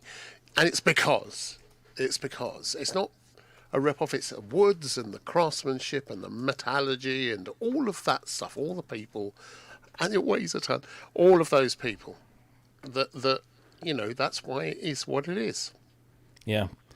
It's not like there's- jewellery. It's not there's like jewellery. A comment in the chat that says, we've fallen for his bait. It's not bait.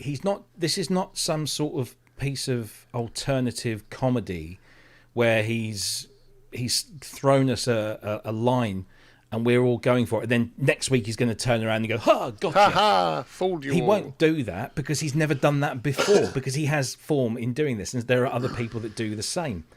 It's stupid. It really is. It's stupid and it's ignorant, and it's done himself no favours, unfortunately. I was never a fan of the guy before, but...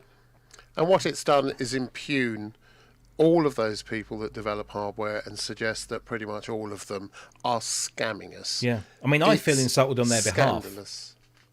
Knowing a lot of people in that business, I feel insulted on their behalf. And it would be amazing. Somebody suggested it would be amazing if one of those companies turned around and said, "Right, I'm going to sue you for defamation or whatever." It probably won't happen because it will only make him, it will only fuel his little fire. Do you remember when Behringer sued Sequential for something that was said on their forums against the Behringer brand or something, and Uli took him to court, and it was just silly. It did nobody any favours. It's just wrong, and it's silly, and it's stupid, and it's being paid far too much attention. But then I can't talk because here we are talking about it. So, yeah, but it's good to clear the air. And the thing is, I will never watch another of his things again. He's a twat. He's burning bridges. He can't. That's the thing. He can't form the relationships with because if he's doing it to hardware, he will next turn, when no one's listening to him again, he will next turn to software. And if he turns to software, he'll lose his only other source, and that'll be that. Yeah. So he's a twat. He's a twat. Yeah. And as people have been pointing out, in this video, he was attacking Sequential, but there was a profit behind him. He was apparently, I must have missed this, but he was talking about things that use digital envelopes. That thing behind him was using digital envelopes. It was just weird. He was talking about the Oberheims and the third wave. I mean, all of it. Gone. Not just talking because about them anymore. If you open up an Oberheim, there is a lot of empty space in there, and that's the same with many. Yeah, just because there's a lot of empty space in there doesn't mean that there's not been the same amount of hard work and development to go into that. Do you think these knobs and screens and cutouts and the metal work cost up? Do you think that, and the keyboard action? I don't care what's inside. I don't care if this is a single chip inside of it. I really don't give a shit. What I care about is how it works and how it plays. Yeah. And I know a lot's gone into this and the development. We've had various different releases so far. Hasn't cost me another penny beyond what I paid for it. I'm as happy as Larry. So, bang. Wise words from the Welshman. You do. Wise words. Yeah. By the way, if you haven't already, do check out Jason's channel, Get Jervis. Lots of good stuff. He plays synth in his pyjamas. Noise for Wrexham. I can't do the Wrexham accent. It's kind of half Welsh, half Liverpudlian. But he does it very well because he's from there. But anyway, please go and check out Jason on his channel. He's a lovely boy. And he plays synth in his pyjamas, amongst other things. Kent, you've been rather quiet on all of this. I just wondered if you were being deliberately so. Why I'm not allowed to swear on this channel, am I? All right, okay. No, not really. Well, here's one thing. Okay. When I had to do a little bit of cosmetic surgery, should we call it, on my Hydrosynth, I opened her up to fix the little bugger that had gone out. And yes, there's a tiny little circuit board in there and a huge amount of space. And I've heard this argument before, including on YouTube, with people saying, "Oh yeah, You know, they are scamming you because it's all empty space. You know, it doesn't need to be that big. Seriously, how thin do you want your fucking keys to be? Yeah. Yeah, You only it's want that one big octave. because it has a keyboard, dickweed. We said about swearing. No, I'm sorry. Yeah. No, Not a pub, That was, not a that pub, was the, not a no, it's pub. okay. No, it was an abbreviation for our friend Richard Weed. I actually I said fecking, so Okay. it's that's my Irish blood in me coming through. There you go. Yeah, So I'll probably clout somebody with a bit of soda bread in a minute. So yes, I mean I watched a little bit of it, and then I was called away. Well, I say called away. I mean had to go and throw up into a bucket. But it's no. Sorry, If you just to interrupt you, because I know where you're going. Did you know the only synth he did recommend, the only one he Was the will Hydrosynth. recommend, is the Hydrosynth? And guess what synth he doesn't have in his studio? A Hydrosynth. A Hydrosynth. Well, here's the thing, right? I rate the Hydrosynth. I rate the third wave. I rate a lot of machines. Every single machine that's ever been designed by man, stroke woman, stroke entity, will have strong points, weak points. Yep.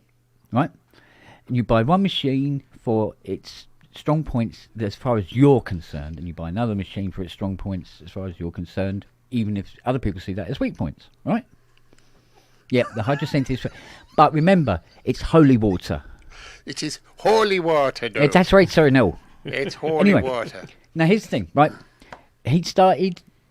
It's all very well having a rant about something, but when you have far too many mistakes in your rants, it loses credibility, and what it becomes is just a drunk bloke in the car park going to piss up the side of somebody's van, going, and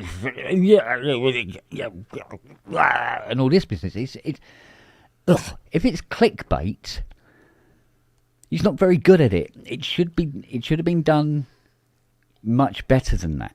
Do you know what I mean? So there was no redeeming feature in this video, really. And I just watched a few minutes of it and just went, click, and move on. Yeah. So, I mean, I like going out, I like to go onto YouTube and place comments under videos and go, this will get them going, like that. Especially when they come back and go, well, what do you know about the CS80? And I go, well, Google my name. I love saying that so much. Google my name. So, and they come back and say, again, you're still a twat. Yeah, I go, cool, that's true. I am. I'm just very good at what I do. Yeah. But, no, I don't think we should spend any more breath on this, really. No. And we will never revisit this git again. Well, no, not at all. No, I don't dispel him as a human or anything like that. It's just this video. It was a bad move, mate. Yeah. He's made other videos that are perfectly fine and very enjoyable. Really? Yeah. Honestly, he has. He's made some interesting stuff. Because I went and looked at some of the other videos he's done and I go, oh yeah, it's quite enjoyable. I think he made Babs on this one. I think he has milked. He had this whole thing. I am the 80s. No, you're not, mate. But it was his shtick. It was his shtick for a while. Rick Astley is the 80s. Yeah. Anyway, let's just move on because it's just not worth going on about any more. But I thought we ought to cover it because I'd probably get a barrage of comments from people saying you didn't talk about the most talked about thing in the synth community this week, and it's a shame that it is. But never mind. Anybody knew about it. Yeah, I didn't know anybody knew about it. No. Let's see. Let's talk about something else a bit more positive for a change. And let me just remind everyone, in case you had forgotten, that this time next week I won't be here. I will be in Sheffield, and I will have this time I'll have loaded in with Peter and then gone out for a curry with a few of our number because we're going to be here at Synthfest UK next Saturday, October the 5th. Where myself and Peter James Stephen will be having a stand, a double width stand, no less, of emulators. We're going to have every single emulator that was made, not like every one that they made, but one of every model that they made, from the 1 through to the X. There'll be some SPs in there as well. There'll be an Oberheim DPX1. There'll be the Vampire Rack running Emulator X on a very old computer, but it's running. So if you want to come and see all of that and have a natter, hang out with us, come and see us. I haven't got our stand number yet, but we're going to be in the main hall. So come and see us. We'll have a big banner. You won't be able to miss the short fat bloke and Peter. Come and see us. And if you can't make Synthfest in Sheffield, then do come to Bristol the following weekend, because we're going to be at probably the biggest synth show in the south of the country, in Bristol, Machina Bristtronica, across Saturday and Sunday, October the 12th and the 13th. What I would also like to sneak in at this point is the wonderful, amazing, brilliant, slightly good-looking Andrew Brooks. Slightly, yeah. Just he's hot stuff. Hot. Our resident, what do we call him? With his beard, I forget what we call him. Pirate? Anyway, hairy. I think that's what we call. So Andrew has done his usual thing, and he's organised the PSN after show meal that we have at Efes, which is a Turkish restaurant in the centre of Sheffield, and we have reserved how many tables, Andy? Was it how many seats? It was something in the region of 30 odd, I think. 30? And we've got 8 left. 8 seats left. So if you want to come along, Can I jump in a second? Yeah. Yeah, Private Joy, I didn't say I invented the Astrolab 18 years ago. I pitched the idea of having a hardware synth that played VSTs. It's not the same thing, mate. Okay. Honest. Didn't see that one come through. Honest. There you go. Honest. I know who did invent it. Who Wolfgang invented Palm. it? Ah, Wolfgang. Yeah. Anybody who makes circuit boards in his bath. Yeah. Wolfie invented it with the realizer. Yeah. Anyway, moving swiftly on. The ProSynth lovely Network guy, by the evening way. meal. 30 seats booked. 8 of them are left. All you got to do is just pay a £10 deposit to secure your seat, and then we'll sort out the payment at the end of the evening for whatever That'll you be have. fun. That'll be Somebody goes around with a calculator. Now, what did you have? Did you have the side salad? Have you had an alcoholic beverage? I didn't have octopus. I No. didn't. No. But if you do come along to that, I seriously recommend their mixed grill. It is incredible. It's really, really good. But yeah, so if you want to come along to that, then pop along to our Facebook group or get in touch with Andy Brooks. And we've got 8 seats left, and we want to fill those up. We want a full house. The hosts at the restaurant are amazing. They look after your every need, and they're incredibly funny. Do you have to eat your own hat at the end? If you can't pay, yeah. What? So if you're wearing a balaclava, Yeah. I kind of see what you did there, but yeah. Anyway, come along. Yeah, 30 seats at a burger van. That would be fun. Have you seen the size of the chip shop? No, this is a proper restaurant. And we started doing it. We just walked past it a few years ago. We walked past it a few years ago, and we were looking for somewhere to eat, and they seemed to have some spaces. So we knocked on the door and went in, and so we've got 8. I think it was about 8 or 10 of us, and they said, no, we haven't got any tables. And we said, oh, come on, please. And they sort of looked around and said, look, you've got 1 hour. And they stuck us on the table at the back that was reserved for somebody else. We had to be in and out within an hour. And we were there a lot longer, and they were amazing. And so we said, we'll go back next year. And we did. And we've been back every year since that we can, certainly when Synthfest has been going. And so it's a great night out. So do come and join us, please. Thank you. Let's move on. If you're coming to Synthfest, then if you like your drum machines, you are going to be in for an absolute real treat. Not only because our friend Ollie Freck is doing a seminar on classic drum machines, which I cannot wait to see, but also this baby is going to be there on the wonderful Mike Gorman stand. Now, Mike Gorman, if you don't know, is an absolute legend. He's provided musings with a huge amount of material to scan in for the magazine archive. But he's also an incredibly huge synth nerd. And I got word from the inventor of the Luma one, the wonderful Joe Britt, yesterday. He said, "Are you going to Synthfest? Or is that a silly question?" I said, "Yes, very silly question. Of course I'm going." He said, "Brilliant. Go and look out for a guy called Mike Gorman. He's going to have a Luma one there because he's bought one." And I said, "I know Mike. Mike's a good friend. We always hang out at these shows together. He's a lovely guy."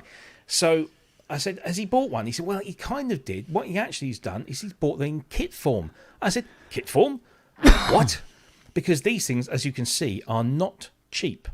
They cost $4,499 dollars. Sorry, you pay a £2,200 deposit, and then the other $22.99 when the unit is ready, because these are all built to hand. But you can save yourself some money, and I didn't realise this, because if I scroll down the page, oh look, there's Joe with Roger Lynn, because Roger signed off on this and he said it was an absolutely brilliant recreation. You can buy, there we go. You can buy a kit, a Luma One DIY kit, and you'll save yourself a few pennies in the process. So you don't get everything. Some of the stuff you have to source yourself, but they will sell you a complete set of 16 PCBs. All the SMD parts are pre-populated. None of the through-hole components are installed. You have to do all that yourself. It comes with the enclosure, the acrylic filters for displays, the hardware, the walnut side panels, 9 vintage 8-bit DACs, assembly instructions, a link to the Mouser cart for the remaining through-hole parts, and there's a list of the things that you need that you can buy easily online. And essentially, you're paying half the price, $2,199 US for a kit. And it's an incredible recreation of what is, I think, quite frankly, the greatest drum machine ever made. If you are thinking of making this in kit form, can I suggest that well before anything else, you buy your Z80? They're getting very thin on the ground, my friends. Yes. Very, very thin on the ground. So, yeah, it's... I had no idea. So this is Andre, and I always struggle to pronounce his name. He's got a very long Ukrainian surname, but Andre is just a genius. I speak about him a lot. I know him from doing all the Fairlight stuff. He does Fairlight stuff in the US. And, he's an incredible guy, and his company, Deft Audio, have taken on the responsibility of building these things. Joe designed it, but Andre and Devin have been building these to order. And this is an incredible recreation. It all started because Joe, who you see here on the left, bought the LM1 that you see there on the right, and it wasn't fully functioning. So because Joe is a proper Silicon Valley entrepreneur, he designed components to bring his LM1 back to life, but maintain the original sound and feel of the original LM1. And whilst doing so, hit upon the idea, well, actually, if I'm building all these parts, I can probably build all these parts.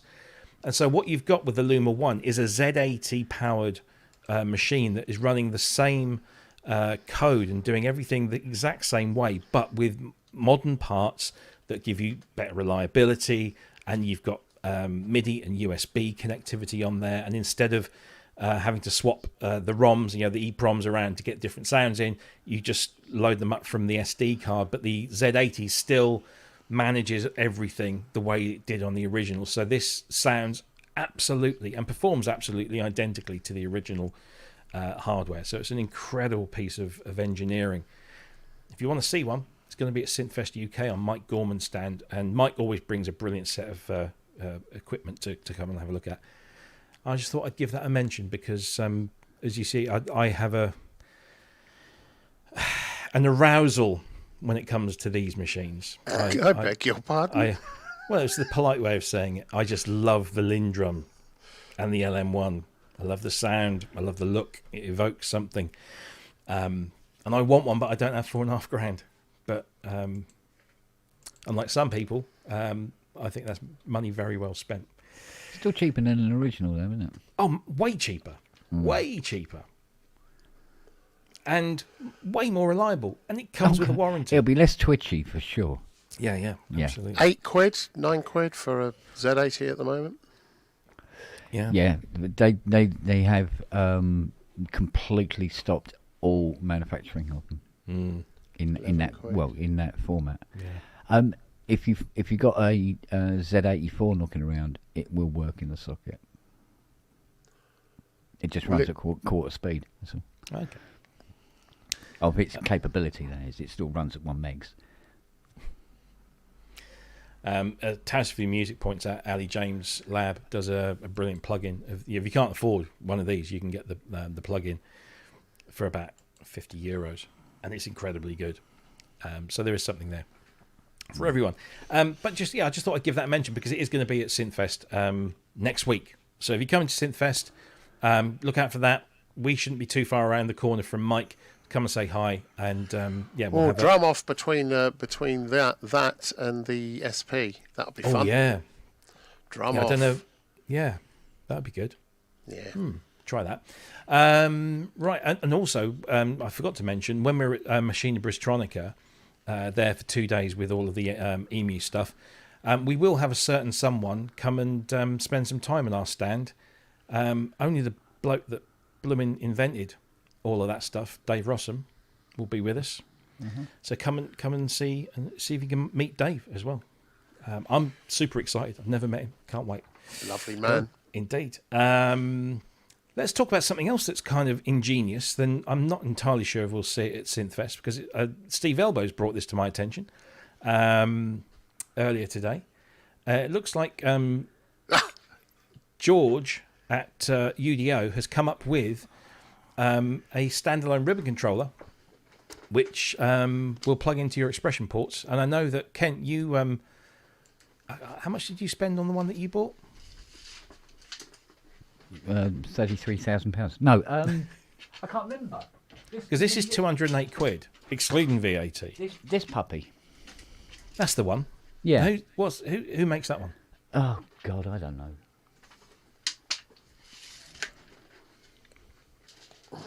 EOWave. That's it, EOA. That's EOWave. it, That's EOWave. it. But it, also got the notes as well. So I'm going, why would you have the Gotcha. notes? Because it's a strip. But anyway, Yeah. yeah. I mean, it's okay. I mean, it has a little synth built into it. Okay. So Well, yeah. Following on from their Poly Aftertouch upgrade for the Super 6, they're now releasing the performance ribbon controller as a standalone item that will plug into your expression port and can be used, they say on the website, can be used on any device that has an expression pedal input. Comes with all the adapters. So, yeah. So, 581 mils, which fits exactly here, long, just from here up. Well, on your M8X, yeah? On my M8X, yeah. So 581 by 35 deep by 8, just under a centimetre. So it will sit there. I've been looking for this. We've been talking about this since we got the M8X, haven't we, Kent? I have already pre-ordered this. It's just done deal. Hopefully in December I'll get it. I can't wait. Non-slip rubber base, magnetic base for attaching to metal surfaces. The top plate on the M8X, is that metal? Yay, there you go. So we'll just go ding. Well, it's bigger than an 80s one anyway. Yes. Yep. Yeah, And it will go, it just sits, let me show you, it sits really, really comfortably. There's enough space for it, isn't there? Yeah. Just here. There's enough room if you want to come down here, but it starts getting in the way of these buttons, whereas up here... I guess the only thing is running the cable, isn't it? But I suppose that's not... But if it finishes up here... Yeah, then it just... finishes up here, then the cable just drops straight down into the expression slot. Boom! Yeah, absolutely. Boom, boom, boom. So, Indeed. I'm a very happy man indeed. Yeah, that's... I'm very interesting to see that. So, yeah, we look forward to seeing one of those in action. I mean, maybe. I know George tends to come to Synthfest, so maybe there'll be one. How much is it, did you say? 208 plus VAT. Yeah. Okay. It's not bad. Yeah, Ships in December. So, yeah. For the functionality it gives to that, it's going to be worth every penny. Indeed. So excited. I got a new accessory for one of my synthesizers yesterday. I got wood. Again. Dun dun dun. Oh, wood. Now I see what you mean. I got Yeah. 4 big lengths and a couple of metal bars. Yeah, I got wood for my Polybrute 12 again. Look at that, and I've got it's right here. And I have to say, I know that when these came out, we kind of took the mickey out of them. Yeah, look at this 1970s coffee table. Exactly that. But do you know what? In the flesh, it looks the dog's leathery bits, and it's solid as a rock. And they're really well made, and they're lovely to look at. There's solid ash. Very Or nice. which? Solid or ash? Which? I mean, bit of a Kent. But yeah, so I got wood. Sorry. No. That's nice. It's very nice, and it goes with all the wood on the synth as well. Yeah. We've just been a really smutty show this week, haven't we? Yeah, Yeah. Quite bitchy as well, really. I know. But then we're given good reason to be. I don't recall insulting anyone once. I insulted them many times, in fact. Think about it. So, no, I'm not really one. excited. Ken, are you seriously tempted by this? For the LHX? Shall I get it and you can make your mind up? Possible. Yeah. I might be tempted to put some felt over it. I felt you'd say that. Yeah, because it just makes me feel more at home. Or lay a cat on it or something.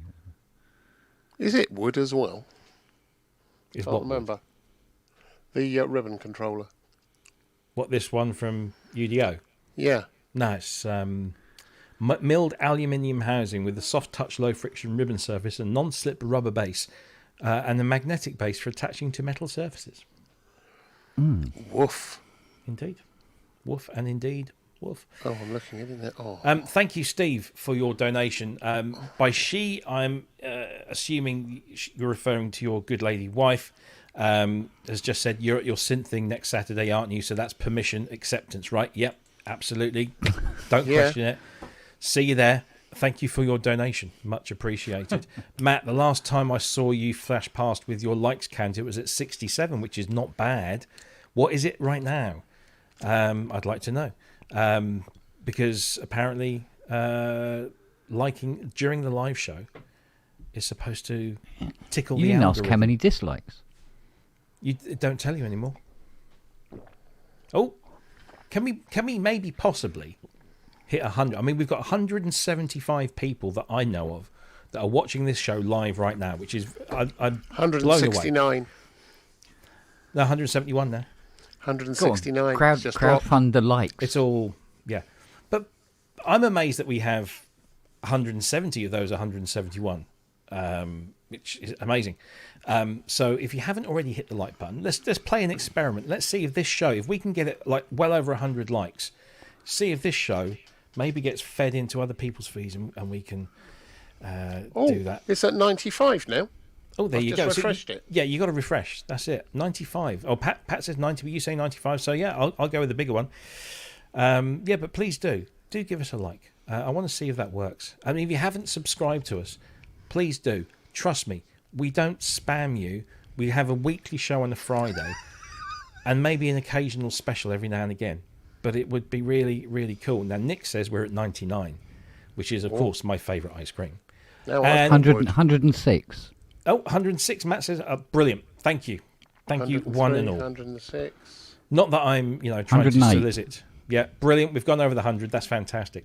Now, let's see if that works. But thank you, everyone, for clicking that. Don't stop, by the way. 109. There we go. Keep going. Keep going. Shall I unlike and see what happens? No. Okay. No. Do you like the show every week, Robbie? I do. 110. I do.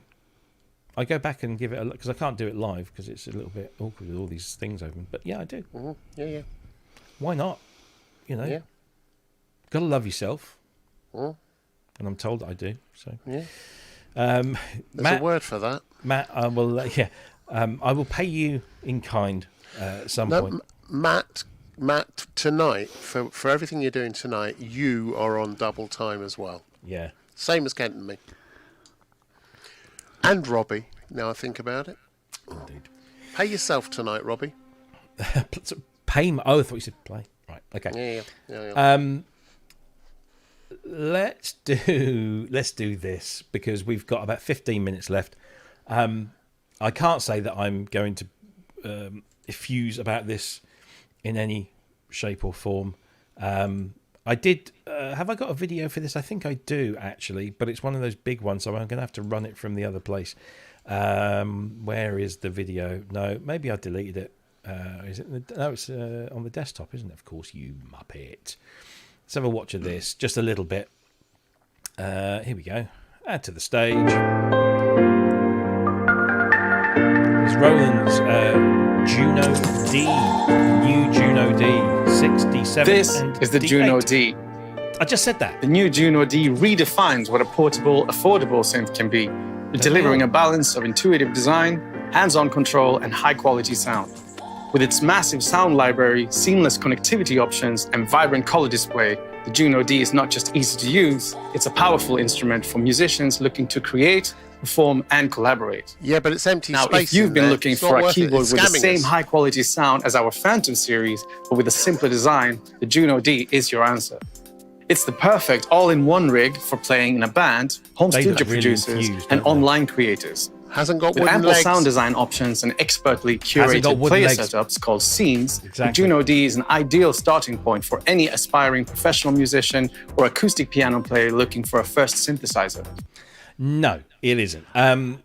This Excuse is me, yeah, first question. It's just a VSC in a box. How much is affordable if you're wearing a cap? Come on, what's the price? I don't know. I want to know what affordable means in 2024. Well, indeed. This is the Juno D.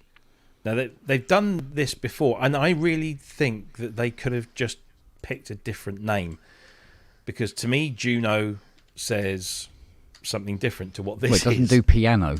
No, exactly. This is basically a cutback Phantom, is it not? Am I missing something? And don't they already do cutback Phantoms, the FAs, the FA06, the FA? Yeah. So why? Why? Well, the 61 key is 800 quid. The 8E8 key weighted keyboard one is 1200. No, 1129. So that's I'm seeing affordable. in the UK. Yeah, That's not too bad, quite yeah. affordable. It's not bad, but yeah, a lot of people saying it's Xenology plugin in the box. But it sits very tightly in a very, very crowded market where everything does Yeah, roughly about exactly the same thing, doesn't But it? if you already subscribe to area. this, and again, if you're out gigging live, then you can download everything into it you need, and away you go. Yeah. You know, it's... Does it have It's- that connection to the Roland Cloud? Yes, it does. Okay. But can you load the plugins into this like you can into the Juno X, which is a much more appropriate use of I the don't Juno brand? know. Because I know it uses the same Zen Core engine. So, yeah. There you go. Grow your library with Roland Cloud. Juno D's onboard tones are fantastic, but they're just the start. Stay inspired with an ever-growing library of sound packs and wave expansions. So it looks like they're doing specific expansions for the Juno D, or maybe they're just using the SD packs as they kind of show in the picture. And that's why they need the space in there. See, it's not a con. You've got to have room for the sound packs. Yeah. And the ham sandwiches. Yeah, it seems all right, And actually. the spliffs. Yeah, I mean, look, it's a think budget friendly performance keyboard, stage keyboard, if you will, that will work well at home. But I just don't like the way they've used the Juno name. Well, get over it. You know, it's going to be. It's again for performance. It's great, and I believe that the 88 note key, from what I understand, it's the same as the others. They have the weighted keyboard action, the ivory thing. Roland are really good with weighted keyboards. They really are.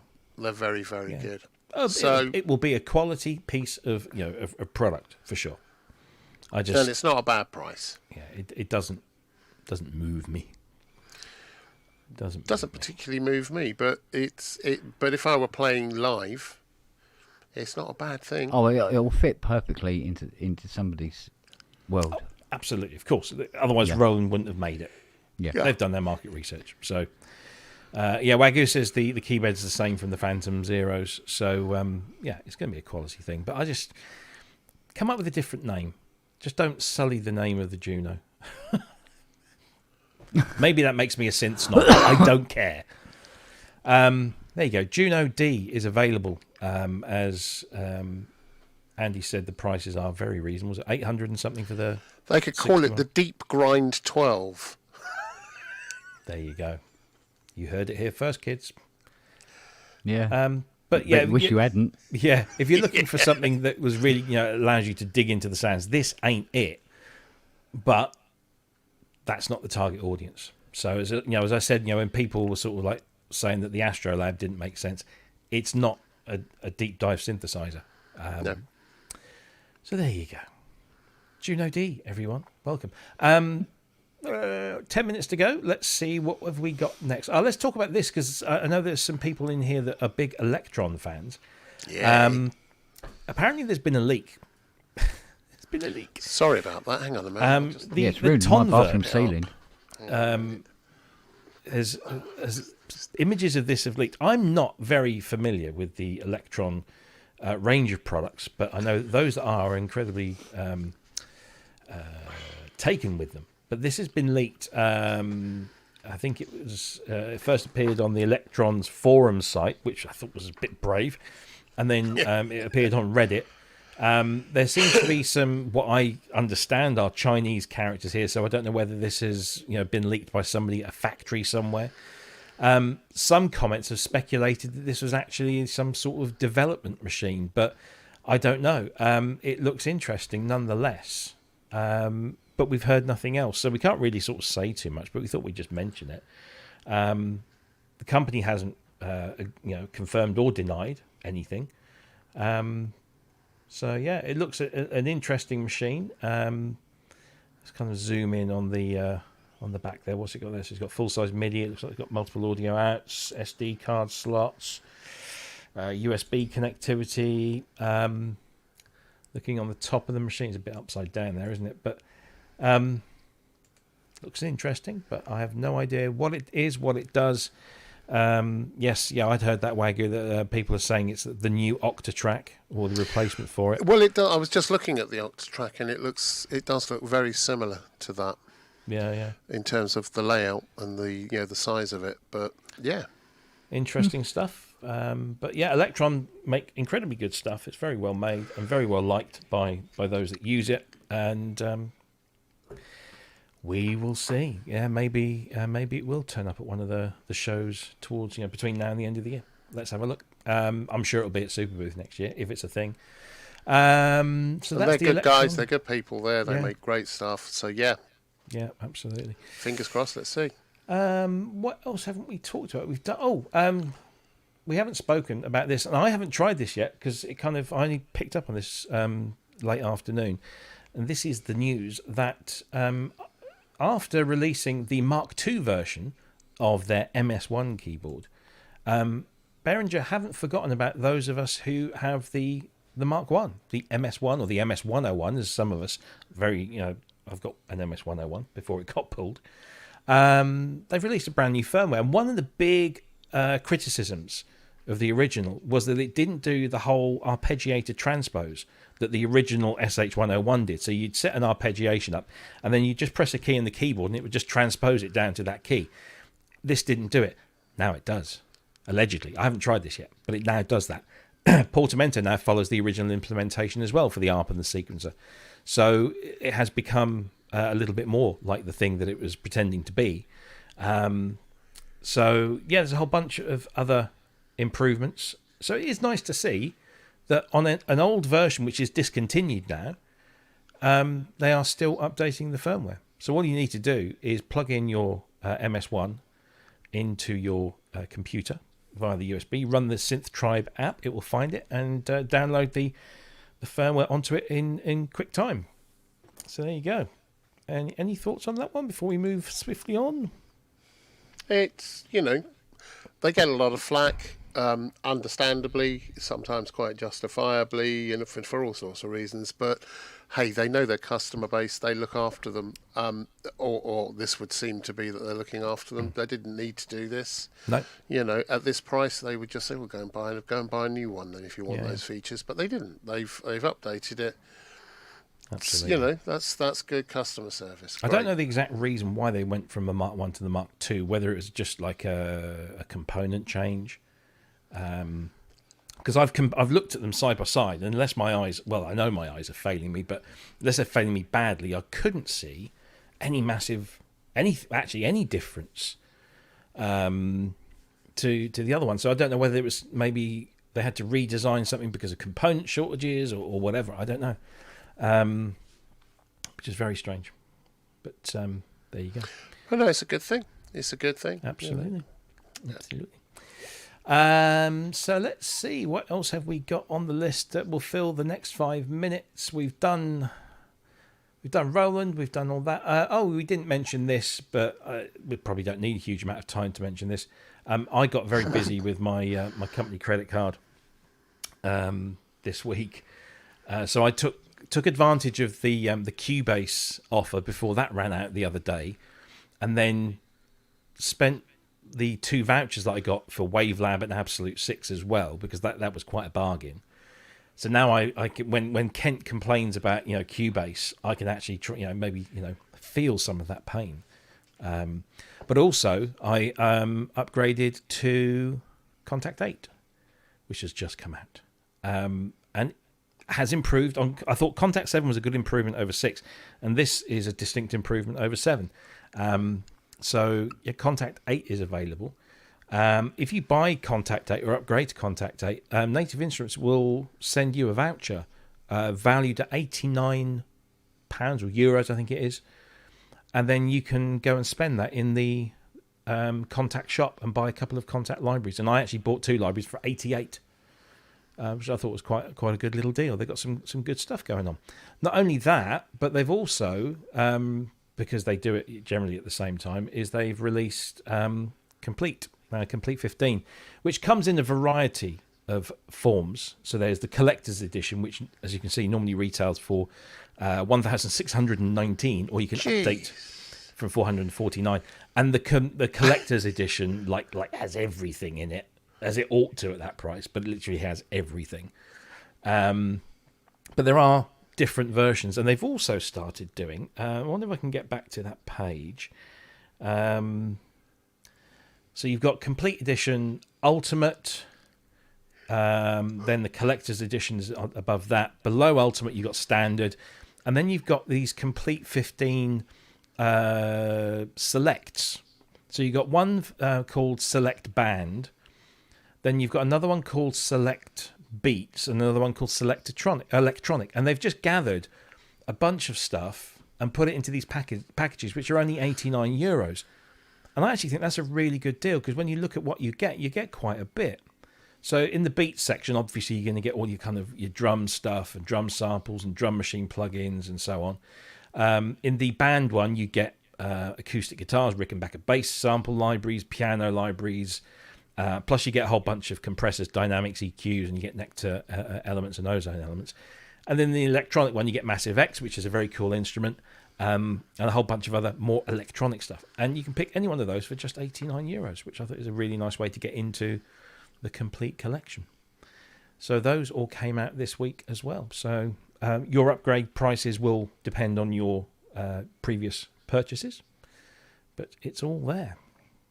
I did get, having bought the upgrade to 13, and I also upgraded to Wavelab Pro 12. Yeah. Because Wavelab is just the mutts. It really is. I haven't used Wavelab for decades. Nothing comes close to it. It's so accomplished, and between the two of them, it's mad.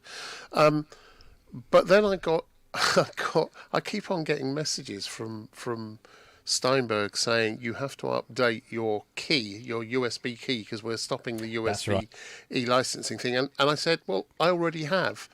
But yes, you've got to but you've still got to do this, otherwise it won't count. but it doesn't show up on my key because I've gone the Steinberg licensing route rather than this. And I keep on getting emails from them saying, you've got to do this. You've only got 4 days left, 3 days left.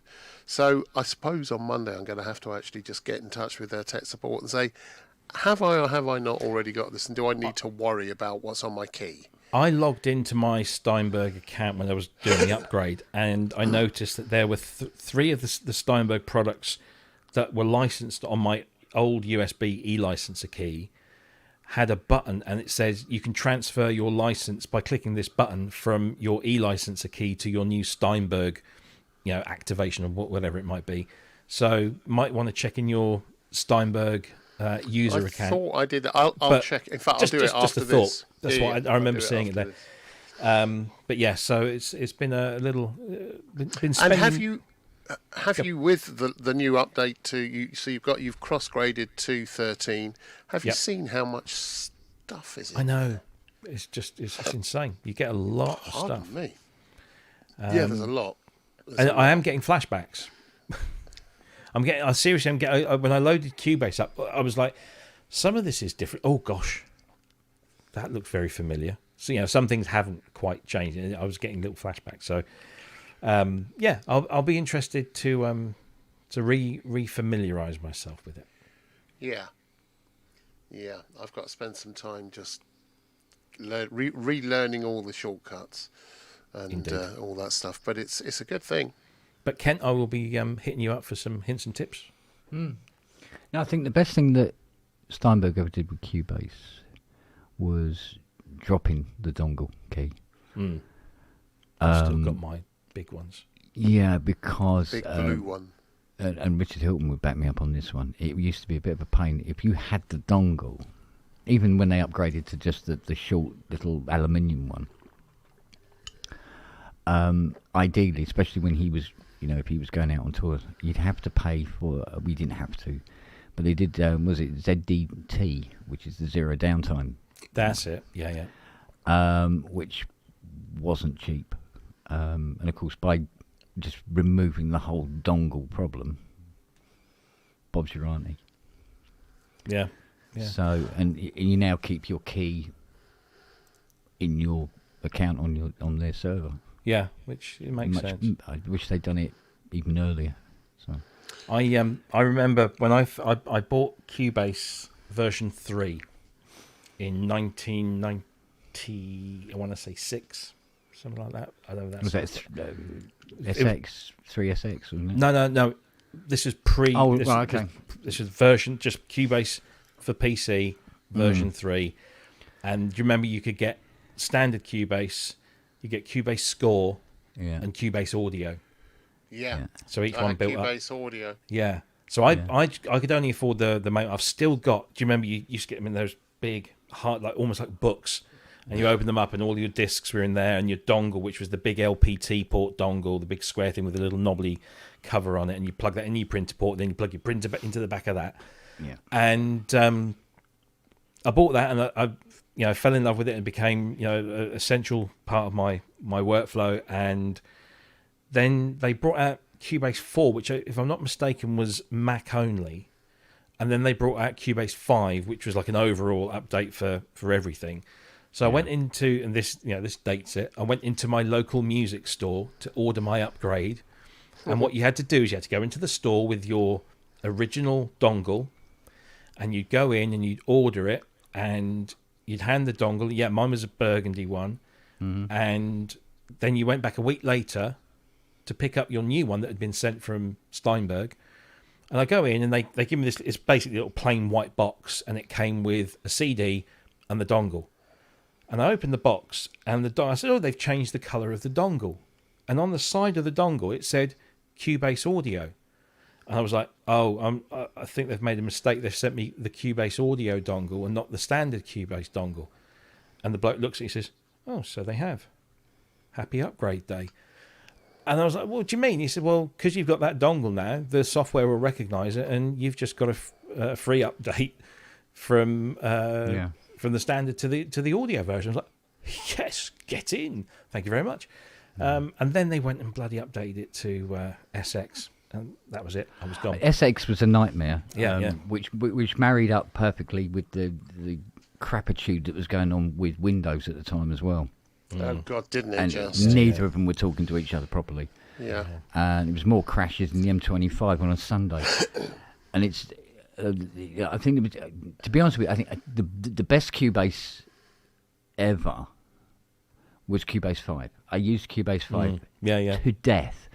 I must admit, though, by the time I got to Cubase 10, all the essence of 5 had come back. They wandered around in the desert for a little while, trying out different stuff, and they eventually come back and go, do you know what? 5 was better. Let's get it more like 5. So now it's like using a very advanced version of 5 now. Yeah. So I'm as happy as a dog with 2 dicks. Yeah. No offence, Cyril. Has she got one? Let alone 2. She got none. I was gonna say. Have you got none? Don't look at me like that. Anyway. Yeah, Any, and it's any old Howers like us not as well. And I remember, about the same time as you did that, that's when I moved back over to Macs for a while. So I was using big, towery systems and things. So, yeah, because Windows was just bloody awful at the time. It was really awful. Anyway, Which was right. a shame. But there we Well, go. we've run over spectacularly, and the last we have. I heard, we had 120 in-show likes. How about that then, guys and girls? That's really good. That's amazing. Thank you very much indeed to everyone that's clicked that like button. If you haven't done it, you've got about 2 minutes to do it.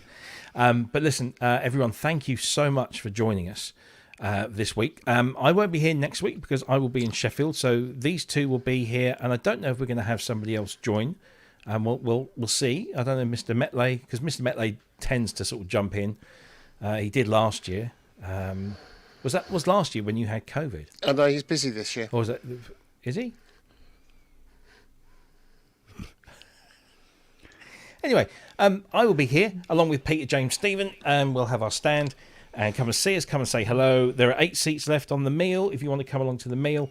So please do sign up for that if you're going to be there. That'd be fantastic.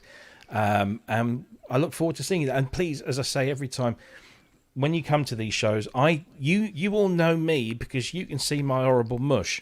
I don't always know you, so make sure you tell me who you are and tell me what your name is online, because otherwise I'll go. What's Get Jervis's name? Jason Jason. Jason Jervis. Jason get him. Jervis. Can you put that picture up again? Which one? The one you just put up. Oh, this one. What have you done to the Mark 1? That's not mine. Or the one I've got here. No, that's somebody who's done the proper job on. I was not saying proper job. He's built an insert that goes in the drive bay with an SD card, Oh, I see. as opposed to having it. Just having the GoTech one. Yeah. Sitting there doing the thing. That's all that Yeah. is. Nice. Yeah. Oh, no. But yes.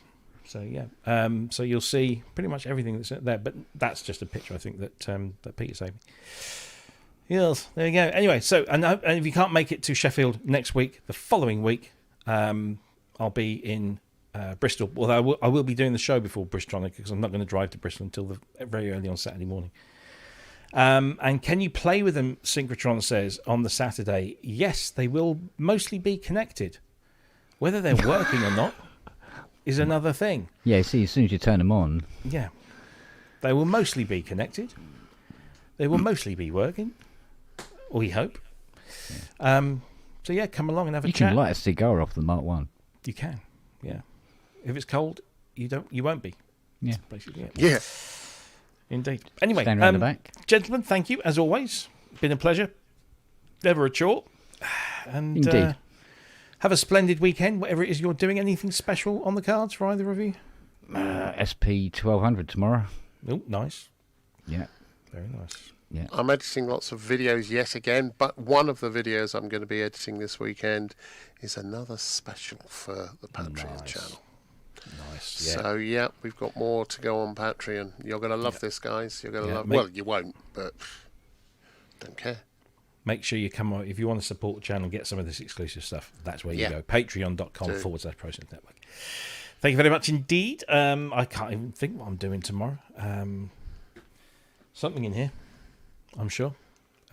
Actually, I'll probably be prepping my bags for next week because busy week, and but I've got the Friday off, so I'm going to take a nice leisurely drive up the A1, and then cross on the M18, I think, into Sheffield, and then have a lovely, lovely weekend with all of you horrible lot that turn up. I love these things. I do. I really, really love going to these shows. It's the best bit about it. So there you go. Wonderful to see you all. Thank you ever so much to everyone that's joined in the show today in the chat. Thank you for all of your wonderful donations. I hope I managed to ask or answer all of the questions. James Dyson, I saw you post a question at 7:10, and you said at the end of that question, ducks and runs for cover. So I'm not even going to answer that, but you know what the answer is. I'm sure you do. And on that little bombshell, we will say goodbye. We'll see you all same time, same place next week, or these two will, and maybe I'll dial in if I can get a decent signal from the show. We'll dial in and say hi. Carpet cam. Yeah, we do. Well, they don't have carpet there. It's kind of tiles and stuff, but we'll do some of that if you want. Tile cam. Tile cam, yeah, and or curry cam. We'll do a curry cam from the restaurant. Oh, yeah. So that won't anyway. be messy. That won't be messy at all. Not at all. So, give us a thumbs up again. Give us a click and the like and the subscribe. Make sure that you come back. We're here every Friday night. I hope you enjoyed the show. If you didn't, I'm sorry. We'll try harder next time. And thanks for coming. See you all soon. Take care, everyone. Bye-bye. Take care. Bye. au revoir.